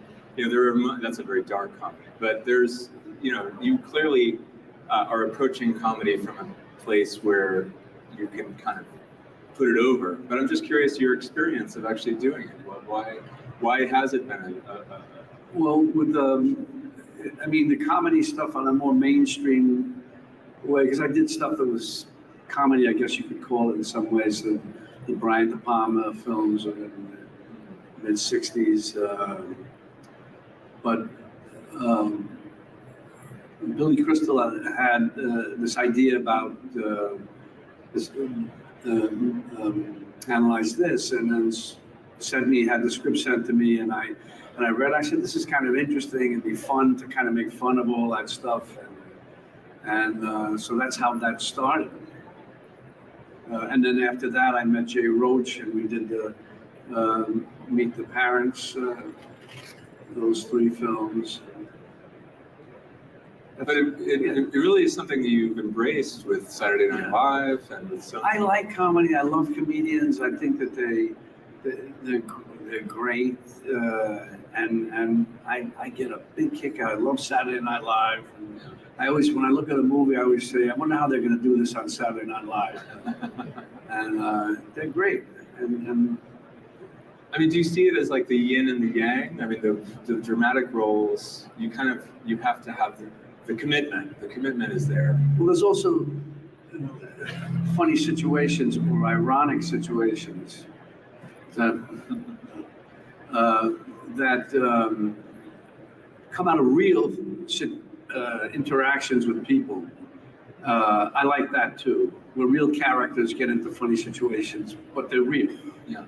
And you can find that with the characters in Analyze This. You can find with Goodfellas, Mean Streets. There's certain things that are just funny but real. Yeah. So you mentioned some of the actors who inspired you, and you studied with Stella Adler. Yes. And kind of carried that tradition forward. Do you see a lot of work today that you think extends that? Do you feel like it's still alive and well, or is it sort of more of a 20th century phenomenon? Well, I don't know. It's different these days, but I mean, the thing about Stella Adler that she taught at that time was a thing called script analysis, where you started by looking at photographs and just taking out of that photograph, a real photograph, and pulling out the stuff that was real, don't fictionalize, as I think I remember her saying. It's real. That's pick out those real things. The same thing you do with a script, and most likely, we would not work on movie scripts. We'd work on good theater material. So that was the advantage in a way. So that I've not seen much of it, but I don't know. I'm not qualified to say who does that today, but I know she was great. Yeah. That was one thing that Stella Adler did that was great for me. To give you and also to give you a sense of where your character is related, where it stands, he or she stands in the world. What the relationship of that character, as small and as intimate as a scene or this or that could be done, how that impacts, or not even impact, what it reflects about the world, and that gives it the size. That kind of stuff, I think, that I've always been aware of. So when you're doing something, you say, well, this is something, it's small, but it has a lot of relevance to what's going on in certain areas of the world, certain people, certain situations. So it's been interesting to see you connect over the last several years with kind of another generation of talent. David O. Russell is a director and writer that you've had very successful collaborations with. Bradley Cooper. Yes. And what is it about them? I mean, is it just been an organic thing? What do you see in their work, or what do they bring out in you? I'm glad they like me. So no, but we have things that we work together on. We want to do other things together, and I'm very happy about that. Well, we have to talk about because they're genuine, not only just genuine collaborators, but friends who become friends. Yeah. And the festival, in some ways, has acted as a connective tissue. Yes. For the community. Yeah. You've built a real community. Yeah. Well, that does lead us to your current projects. I do want to ask you about a couple of them because they're very significant, I think. You're teaming up again with Martin Scorsese, your 9th collaboration, which is amazing. Film called The Irishman. Right. So it's called The Irishman, but it's also based on a book called I Heard You Paint Houses by Charles Brand, and it's that title is going to be kept. Okay. At this point. Oh, God. But everybody titled it The Irishman, which is a good title. Yeah. But Heard You Paint Houses is a more interesting title and more connected to them. And this is going to come out in about a year's time. I'd say, yeah. On Netflix. Yes. So I'm curious about, obviously there's a story of the project itself, and your interactions with the director and your fellow cast members. But I do want to ask you about Netflix, which I know a lot of people here are sort of curious about. They're at an interesting phase. They're making tons of movies, really good movies, but it's caused a bit of consternation, at festivals, in certain cultures around the world, or even in the in Hollywood, in the entertainment community. What's your experience been so far with them? It's been very good, and they've a movie like Paint Houses or Irishman would not have been done in the way it needed to be done if it wasn't for Netflix, because we needed the money to do it. It's a very ambitious project. There are scenes and sections of the movie, periods, where they're making me look younger than I am today, for earlier 20, 30 years, earlier 40 years, maybe 40 years earlier. So that takes a lot of time, money to get it right. And they're trying to make it as good state of the art as it can be. And it takes longer to get that done because when Marty say we'll pick a scene and edit it, then he's got to send it to them to take those shots and make us look younger. And I'm happy because that'll extend my career another 30 years. And just kind of a quick recap of the log line of the film, just so we're all remembering it. Like, who do you play? I play a guy named Frank Sheeran, who was a teamster and he was close to Jimmy Hoffa, and another guy named Russell Buffalino was a mafia guy from New York, upstate, and the relationship between those three, and Joe Pesci plays that character, Pacino plays Jimmy Hoffa, and I play Frank Sheeran.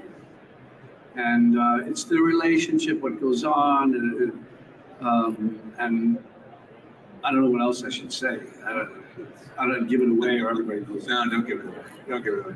And the stress has been with Netflix that, you know, if it comes on the service, people won't go out to the theaters. There are a lot of major movie circuits that won't play any Netflix films. They're right now kind of sorting all that out.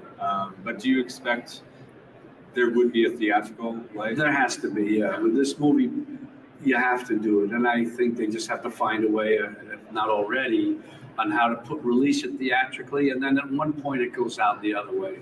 I mean, that's the fair way to do it, especially movies that I've done and been associated with, especially with Marty and some of the other films I've done. You need that kind of presentation, if you will. I think it helps. It's the way it should be presented, the way the film should be presented. So the other project I want to ask you about is The Joker.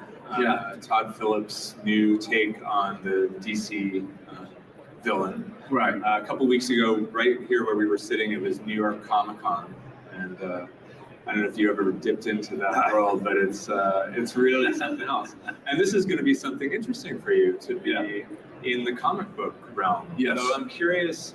And actually, sort of, not really. We're not going to talk Rocky and Bullwinkle. Good morning, Europe. How are you, man? I hope you're having a wonderful, wonderful Sunday morning. We're just hanging out doing our Cove TV morning speaker this morning. It is Robert frickin' De Niro.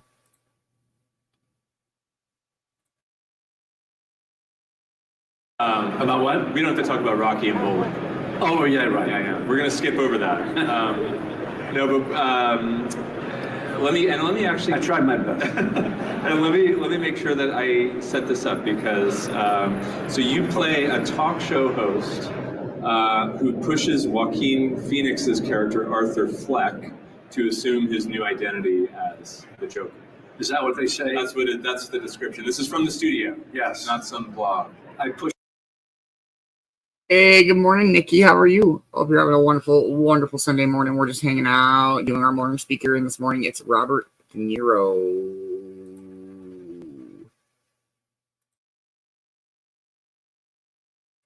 Oh, and Rocky and Bullwinkle was a great movie. Push him to help assume his new identity. Yeah. Okay. So,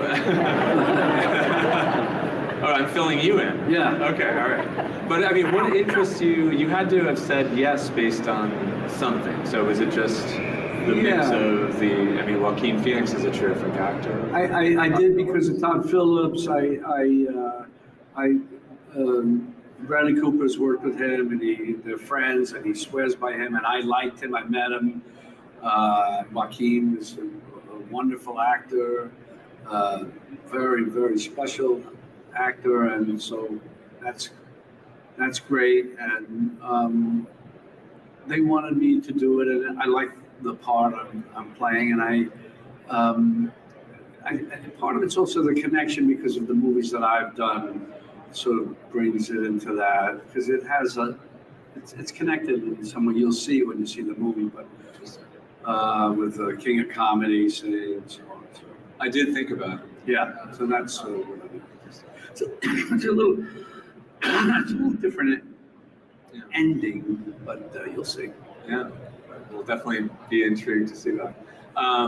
Well, this is the NAB show. And for the broadcast community, October, what is this, the 17th?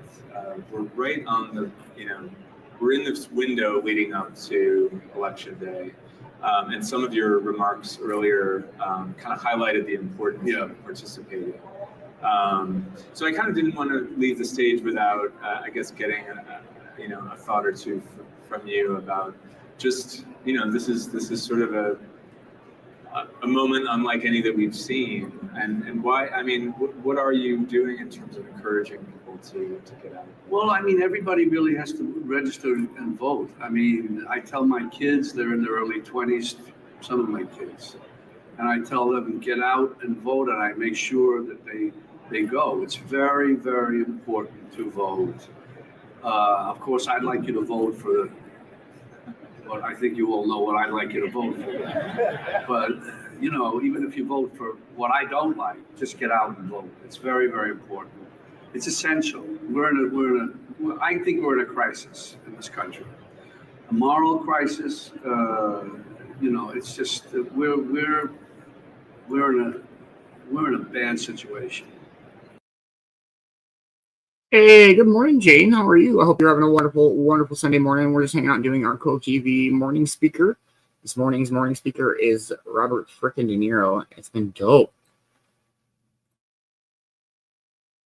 And do you feel like, I mean, you mentioned the really dire circumstances in terms of preserving the role of journalism. Yes. I know you're a news junkie.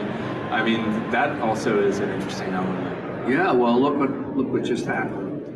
I mean, that's beyond allowing that to be glossed over. Good morning, Smoka. How are you, man? Hope you're having a wonderful, wonderful Sunday morning. We're just doing our morning speaker. This morning's Cove TV morning speaker is Robert De Niro.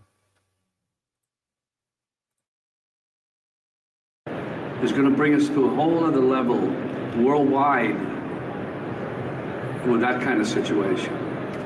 It's not. I hope that the people who are supposed to represent us, and so far they've not been doing a very good job, will at least say, look, we've had enough. We have to take a stand on this, period. We must take a stand on it. It's just, you can't allow it. Can't allow it. And you've said also recently that it's more time for practical strategy, you know. In battleground states, we have so many races that are important. I mean, what did you watch the Texas debate? That was interesting. Beto O'Rourke, I like. I hope he wins. I don't know what's going to happen. Polls are like this. They could be accurate. They could not. I don't know. It's just and the most absurd thing is someone like Trump will say, if it's such a tactic, such a low tactic. If they lose, you're voting against me. I mean, to say that kind of stuff, there are no rules with this guy. There's no decorum. There's nothing. It's nothing. It's terrible. Did you have moments? You've obviously had a public platform, you know, since 2016 around this, as well as earlier than that. But going back, you know, much further. I mean, were you this provoked, let's say, during Watergate? Or during, I'm just curious to go back in those days. Like, how did you relate? During Watergate, I was following it. I was young. I was in my early 30s. I was thinking about other things. I was saying, well, they'll take care of it somehow. I wasn't. And I know people feel the same way about what's going on now.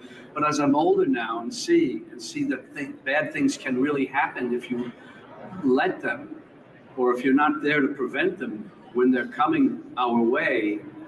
It's not good.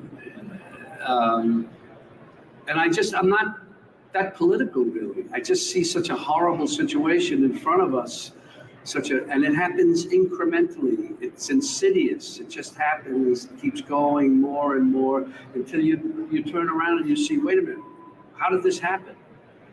You know, that's the real fear. It's insidious. I mean, not to compare us to Germany, but there are similarities. And I was watching some TV show the other day, and they had a speech that was made by Trump, and then they read something from 1984 with Orwell, and it was exactly described the same way, what that speech was and what was written by Orwell in 1984. I feel like it's a bleak way to end this conversation, but I'm gonna have Gotta get out there and vote. But yeah, that's actually the key point. Participation is the only way, no matter what perspective you're coming That's it. from. Participation. Well, we want to thank you so much for being here.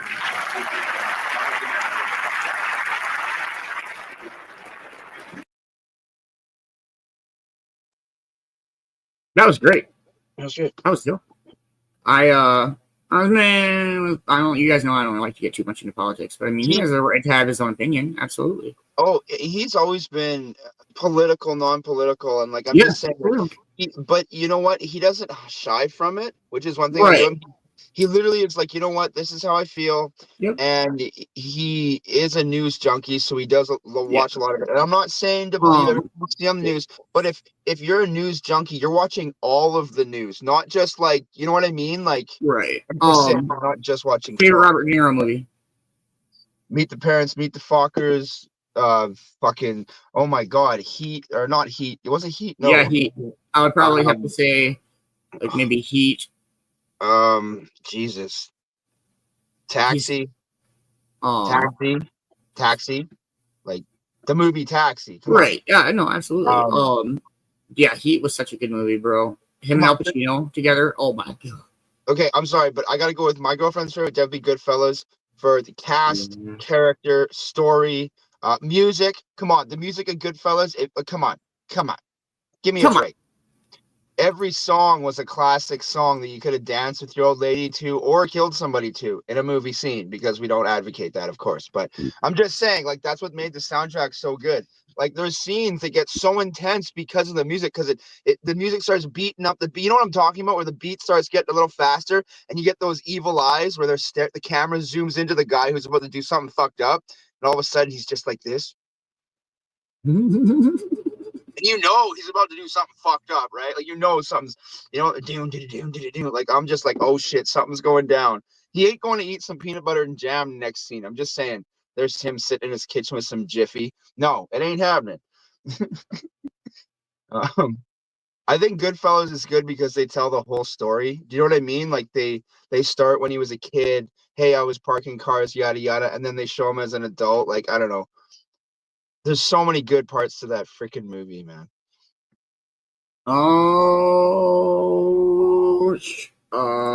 Do a song?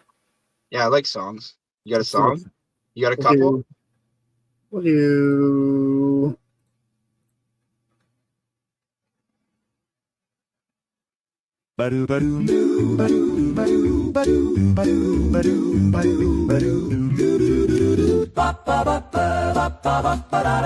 The stars are twinkling, the night feels bright. I'm grinning wide, it's a merry sight. The cookies are baked, but I ate them all, no. Now I'm stuck on the couch and can't make a call. The tree's lit up, but so am I. I see two Santas flying by. The holidays are absurdly free because I'm lit like a Christmas tree. I'm lit like a Christmas tree. Like a Christmas tree. My eyes are red as can never be, ever be. The stockings hung, the lights shine bright. I'm too baked to turn them off tonight. The tree's lit up, but so am I.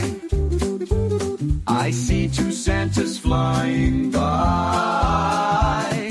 The holidays are absurdly free because I'm lit like a Christmas tree. I'm lit like a Christmas tree. Like a Christmas tree. My eyes are red as can ever be, ever be. The stockings hung, the lights shine bright. I'm too baked to turn them off tonight.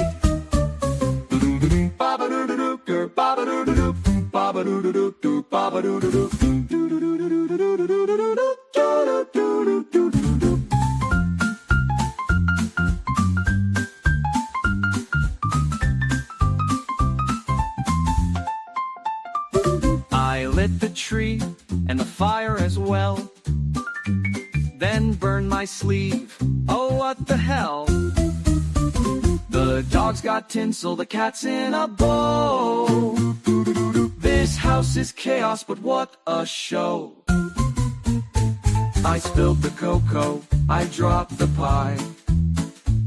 I can't stop laughing, I don't know why.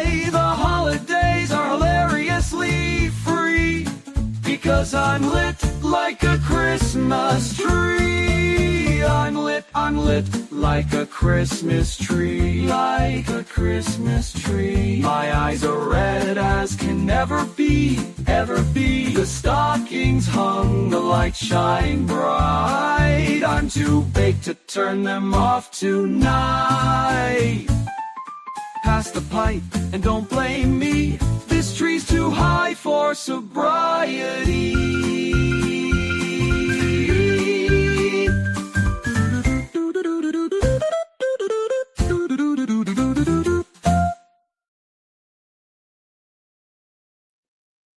Cheers, everybody. I love the fucking that. Yeah, it's so dope. I've got a few.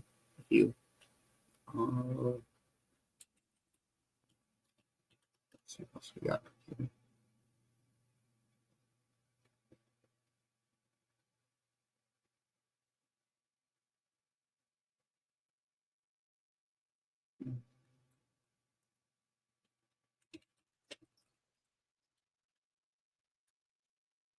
So what's everybody got going on today?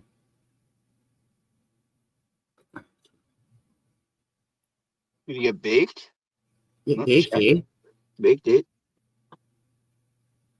Did you know there's a new show or movie out called The Sticky? It's based out of Canada. You dirty mind muddy trucker. It's actually about maple syrup. It's called Sticky. It's about this maple syrup maker who actually steals a buttload of maple syrup to sell it as her own. All right, let's do a CGP Grey. He's the one that does the hexagons or the bestagons one. Have you seen that one, Man-Bear? I mean, that's a real thing. All right, we'll maybe watch that one. But this is called Weekend Wednesday. He explains things in a very quirky, interesting, silly way. I love it. The way the work week works is the worst. Waking up on Monday, you've got 5 days in a row of work or school. It's too much, but by Wednesday, withered is your soul, with 2 more days, nay, 3 more days until the weekend. But alas, the weekend is also broken. 2 is the wrong number of days off because the first day off is just a collapse from the overly long work week, and the second day off is tainted by the looming Monday. The traditional weekend is, at best, 50% efficient. It takes 3 days off just to feel like 2 days off, and 2 days off feels like 1 day off. But here is where it gets interesting, because 1 day off isn't none day off. A day off never goes unappreciated. Which brings me to a new schedule for new living. Weekend Wednesday. Take the last 3 workdays, slide them over 1 slot, and bring the spare weekend day forward to Wednesday. Now, when you wake up on Monday, there's only 2 days to go until Weekend Wednesday, then just 3 more days till Sunday. I've been working on this schedule, and boy, do I love it. Here are the advantages. Productivity goes down without breaks. That's true on the scale of a day, to the scale of a year, or a life, and it's certainly true on the scale of a week. Well-timed breaks equals a more effective you. A 2-day push followed by a break, then a 3-day push and rest feels amazing on both cycles. The days off are more relaxing, and the days on more concentrated. If you're self-employed with control over your schedule, or a student able to pick classes to keep days clear, I strongly suggest you give it a try. And if you're an employer your employee is enthusiastically sharing this video with, it's worth considering if everyone is on board. Now, of course, Weekend Wednesday won't work for the whole world, and that's fine. Better even, because that creates an off-cycle advantage for those of us who are on it. Having a free day when everyone else is working makes so many things easier and faster and crowdless. As for the Saturday, you now have time to wrap up the work week without interruptions from the rest of the world, leaving Sunday as a true day of rest. So that's the glory of Weekend Wednesday.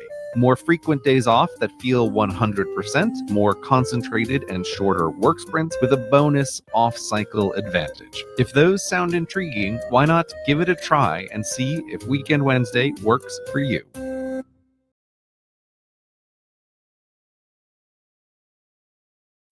It's very interesting. He makes a good point.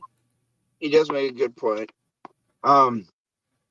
It's hard. Like, the job I was doing like 2 years ago was pretty freaking intense. Like, I'd come home and have 1 or 2 dabs because I wasn't really smoking a lot of weed, and I'd pass out. I'd have like 2 dabs, have to eat dinner, and be in bed by like 7, 8 o'clock at night just to get up at like 6 a.m. just to go back and do it again.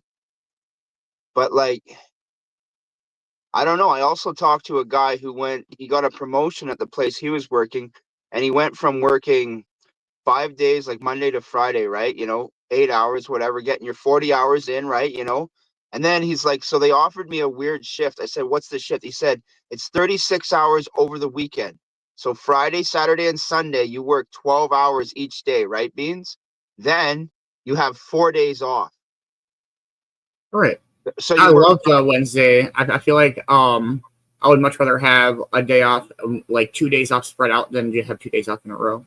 So, sorry, just quickly back to the story I was saying. So the 36 hours in a row and the 4 days off, he's like, it was good for a while, but the first 2 days off after your 36 hours pretty much in a row, because like you don't have a lot of time off, right? He's like, the first 2 days are your unplugged days.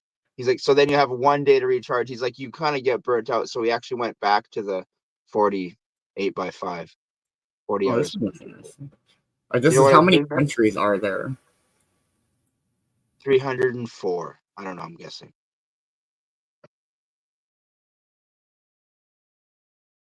I'm fucking muted. What up, Jeremy? How are you, man? Hope you're having a wonderful morning, brother. We're just chilling, hanging out now, watching silly shit. How many countries are there? Easy, just grab a map and start counting, yes? No. Not all maps are created equal. Borders will differ depending on who you got that map from. So if individuals disagree, then surely a committee will save the day. Go to the United Nations, find the room where the countries sit, each with a little name tag, start counting, and get an answer. Now, of course, countries come and countries go, but at the time this video was made, the answer is 193. Fastest video ever, right? Except you know this isn't over. The United Nations list is less a complete class roster than a club membership that doesn't include everyone. Take Vatican City, who is a country but is too cool for school when it comes to being a member of the United Nations. And while Vatican City's exact situation is complicated, he's straightforward compared to other non-United Nations countries, or places. The terminology is going to have to be a bit unclear here. Take Kosovo, who wants to join the UN club, but membership requires none of these 5 countries to reject you. And while the United States, the United Kingdom, and France think Kosovo is a country, Russia and China think she's just a rebellious part of Serbia and so veto her membership. As for everyone else, just over half recognize Kosovo as independent, and Kosovo adorably has a website where she thanks each one in their own language. But Kosovo is not the only other place that wants to be considered a real country. There's Transnistria, the Nagorno-Karabakh Republic, Abkhazia, and South Ossetia, which might or might not be part of Moldova, Azerbaijan, or Georgia, depending on who you ask. 2 of these countries no UN member recognized as countries, and the other 2 have only 5 supporters, though all 4 of these places recognize each other as countries. There's also the Sahrawi Arab Democratic Republic and Northern Cyprus, each with their own supporters. At this point, you might be thinking, okay, seriously, what's the deal? I don't care who these guys think are countries. Are these places countries or not? If I fly to one for a holiday, will it look like a country when I get there? The answer is maybe. These countries are all autonomous to some extent, with governments that issue passports, though these may be of rather limited use. And depending on which ones you're visiting, they may have more or less control of the territory they claim as theirs. You won't always find a clear border. What makes many of these places fuzzy is that they're usually born of conflict in the recent-ish past. That answer is probably less helpful than you want, so think of it like this. While the United States is clearly a country now, in 1776, not so much. Then she was just an idea in the minds of rebel scum. She wasn't recognized as a country instantly, and without diplomatic effort to change that, young America would never have made it on her own. Much like what happened a century later when she got her own rebel who, unlike elder sister, failed in the diplomacy department, so yeah. And so it goes today with many of the maybe countries in the world, maybe their future United States and maybe their future confederacies, but in the moment it's hard to say because these things can take decades to settle. By the way, these maybe countries are super awkward for countries to deal with. While your tiny island nation might not want to get involved in the affairs of distant lands, you still have to decide to send a diplomat or not, meaning even inaction forces you to pick a side in every territorial skirmish in the world. A notably awkward case being Taiwan, Chinese Taipei, which is totally part of China and no one would ever think otherwise. Is China gone? Okay, by any reasonable definition, Taiwan is a separate country and has been for years, but China won't let go and insists you call her Chinese Taipei, and don't forget who makes all your clothing and utensils and phones and computers and everything. So almost all countries, including the mighty United States, play along even though they unofficially acknowledge Taiwan's independence and do things that wouldn't make sense otherwise, like sending aircraft carriers to protect one part of China from another part of China. Thus, the innocent question, how many countries, has led us straight to a big World War III press here to start button, which is getting depressing, so let's move on to... oh, right. No more politics. On to higher ideals. The Olympics. Surely from their perch among the gods, they have a disinterested view of the countries below. How many are there, Olympics? 204. Huh.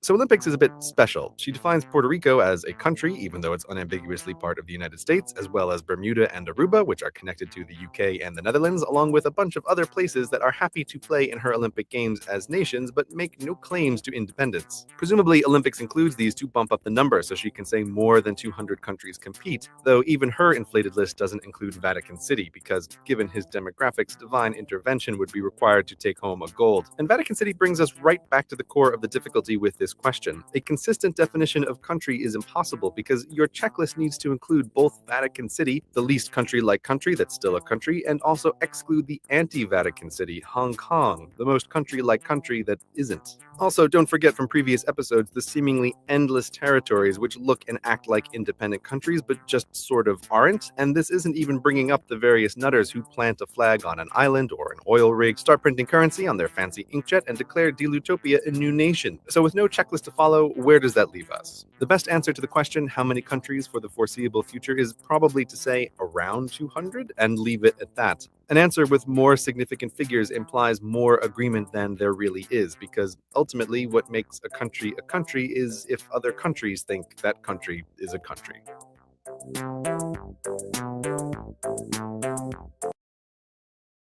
Wrong one. I fucking love how it's just... He just so explains things. What up, Trista? How are you? Hope you're having a wonderful Sunday morning. All right, we'll do the hexagons as the best guns one, and then we'll call it a morning show. All right, sounds fire. Let's go. I don't know. Some of you may have seen this one, and some of you may have not. But it's true facts that hexagons are the best guns.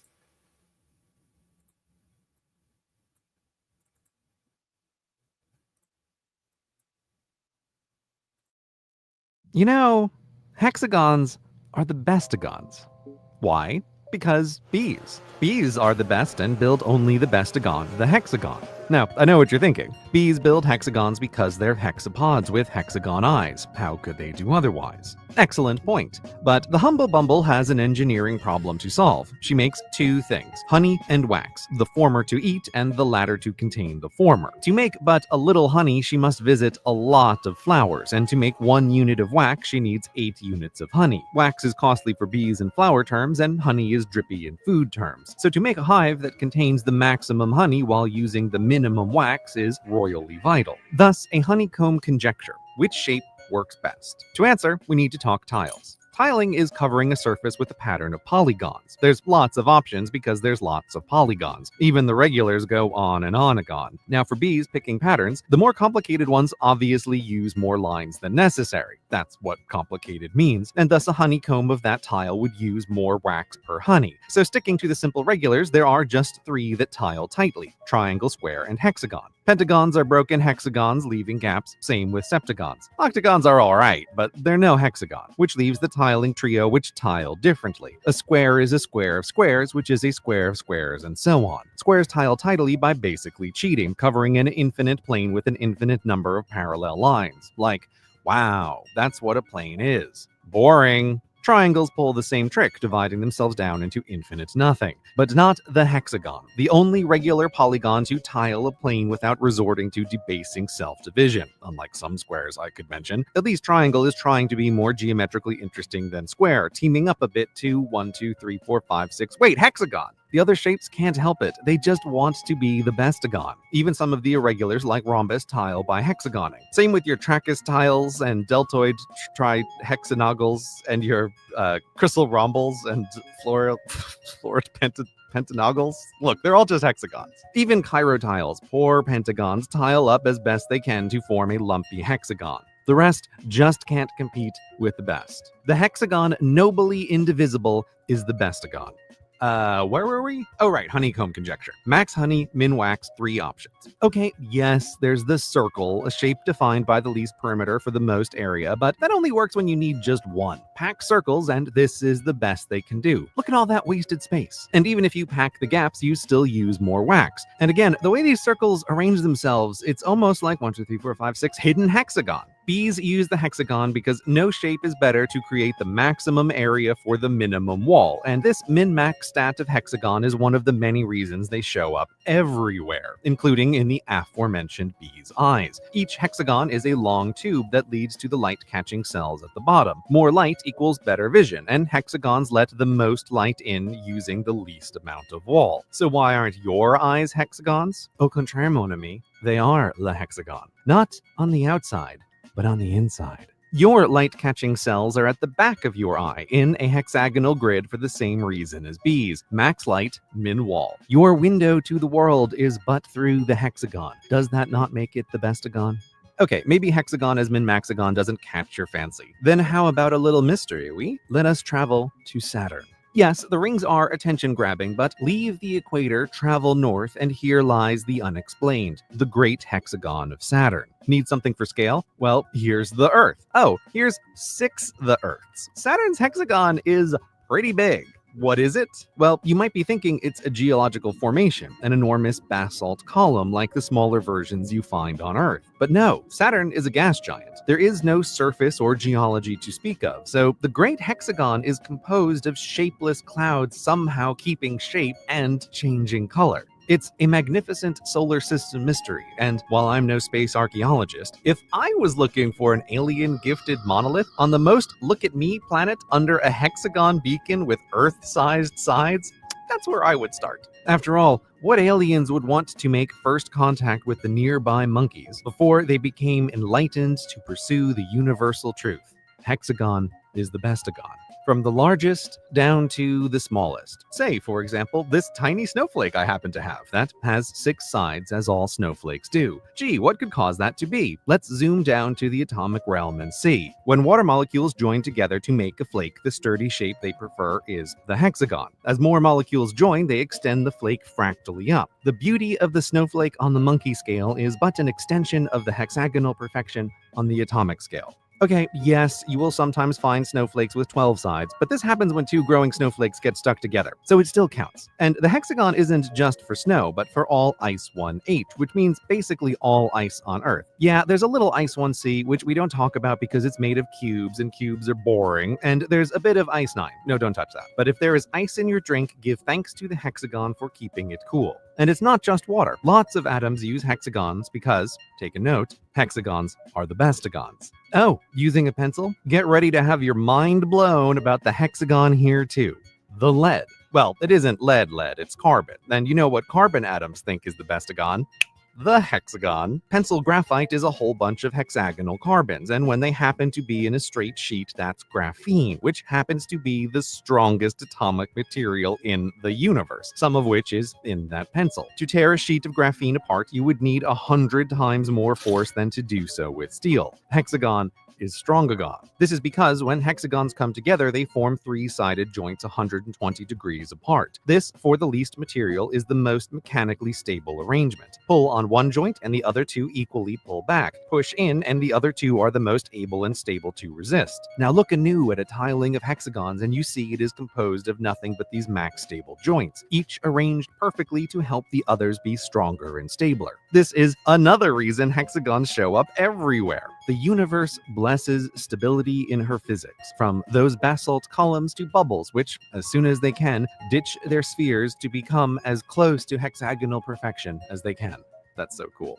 Oh, right, yes. So if your pencil lead contains some of the strongest material in the universe, how can you write with it? Okay. This is going to get even more exciting. While hexagons are super strong this way, they aren't super strong this way. On a small scale, that means your pencil can break off in layers to leave a mark. But on a big scale, hexagons can be flexible while keeping their strength, letting us construct some totally unreal materials. Print out a grid of hexagons in whatever, from aluminum to cardboard, make a little sandwich, and pow, you've got honeycomb paneling, a redonkulously tear-resistant material that's also super light and flexible. It's used everywhere, but particularly in aviation. Rockets need to be strong yet light, same for aircraft, with wings that really can't tear but also need to bend. And only the magic of the honeycomb panel can do both as well. Give thanks to the hexagon for blessing our flight. And we still haven't yet discussed the most important application of the hexagon: games. For centuries, there has been great debate over boards, squares or hexagons. Spoiler, hexagons wins. Square boards are the first thing an unenlightened species would think of. They look sensible and are easy to implement, but they are terrible, ineffective boards that cause spatial suffering. On a square board, move horizontal or vertical one space and you've moved one space, but move diagonal and the distance is the square root of two spaces. Gross. Diagonals warp the distance pieces move. Square boards look even and tidy, but it's deceit. Their diagonals corrupting the meaning of space and time. And of course they must, because a square only has 4 true neighbors. Hexagons, however, have 6, which is more than 4, which is better. And the distance from one space to the next is the same in every direction. One space, just as it should be. If you're a game based on squares, I'm so sorry, but there is hope. With thought and effort, you can hexagon yourself into a better place, as we all should aspire to do, spreading order and hexagonal enlightenment, for hexagons are the bestagons. And now that you agree, with your eyes you will see their 6-sided perfection in all things, and you will say to yourself as part of the order, hexagons are the bestagons.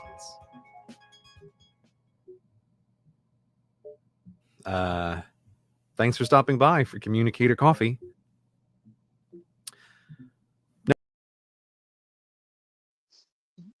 So I just want to let everybody know that I will be starting the Church of Hexagon next week. Bro, hexagons are the best guns. What up, Joshua Richards? How are you, man? I hope you're having a wonderful Sunday morning. Oh, that was great. I love CGP Ray. What's up, cousin Eddie? He dives into some amazing stuff, man. It's fucking so interesting. Well, Man-Bear, we smoke one more and call it a morning show. We're 5 minutes out from 4:20, so. Yeah, the show. Hope you all enjoyed the morning show, man. Great morning speaker, man. Hope Vicki Bowers is relaxing, chilling. We'll get back to the regular ones back on Monday, tomorrow morning. Can't wait. Yeah, make sure you all are tuning in because we got much more in tune for you today. Yeah, something special this afternoon, something amazing coming up in just under an hour, as you all freaking know. And if you don't, we'll let you know. Spread some love and positivity. Do something nice for a stranger. Do something nice for yourself and find your own sugar shack. Let's go. Much love, Man-Bear. Much love, everybody. Thank you guys so much for hanging out. It has been an amazing Chillin Sunday morning. Great Chillin Sunday morning music. Robert De Niro for a morning speaker. That was dope. Much love, Vicki. I hope you're enjoying your day off. You so deserve it. Yes, the Europe Nanigans coming up in about an hour. So make sure that you are following the one and only Europe Entertainment. And I think, I'm not sure, but you might still have time to get in on that Europe away. So make sure that you go over and get in and make sure that you follow the instructions correctly. Please don't become a Sunday night womp. Make sure you're following Sir Cops a lot. Much love to everybody who came out to the session on last night. That was fucking blast. I had so much fun. It was incredible. Hella good clouds last night. Man, much love to all the participants. Much love to everybody that hung out and enjoyed the shows with us. It was a dope time. Make sure you're following Man-Bear. If you have any news you'd like to get out in the world, let us know. We'll try to get it as far as we can. Thank you to everybody who helped support the Cove. It truly means the world. Cove TV is literally brought to you guys by viewers like yourselves, and we could not do this without you guys. Otherwise, I hope to see everybody at the Europe Manigans, or I hope to see everybody at Sunday afternoon smoke. And then just chillin' Sunday. It's fucking Sunday. I don't know. I think that's all I got. Much love, everybody. Hope everybody has a wonderful, wonderful Sunday morning. And cheers. Have a holly jolly Christmas, the best time of the year. I don't know if there'll be snow, but have a cup of cheer. Have a holly jolly Christmas, and when you walk down the street, say hello, say hello, say hello to friends you know and everyone you meet.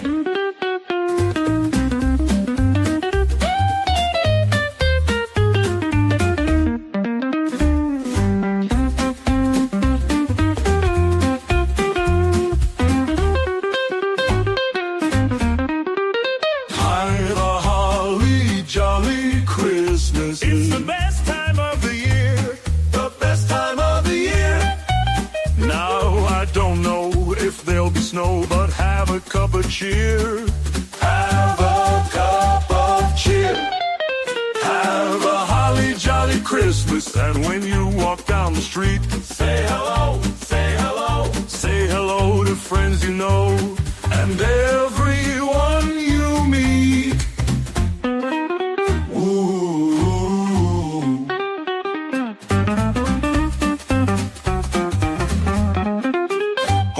The mistletoe is hung where you can see. Somebody waits for you. Kiss her once for me. Have a holly jolly Christmas, and in case you didn't hear, oh by golly, have a holly jolly Christmas this year.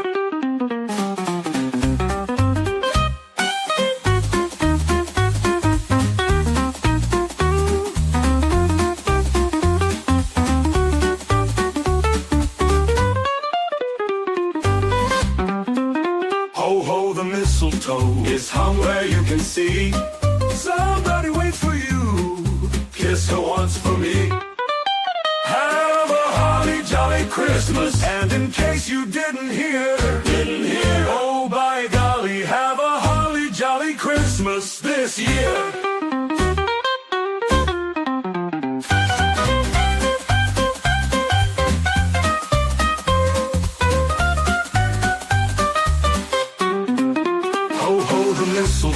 It's hung where you can see. Somebody waits for you. Kiss her once for me. Have a holly jolly Christmas, and in case you didn't hear, oh my golly, have a holly jolly Christmas this year.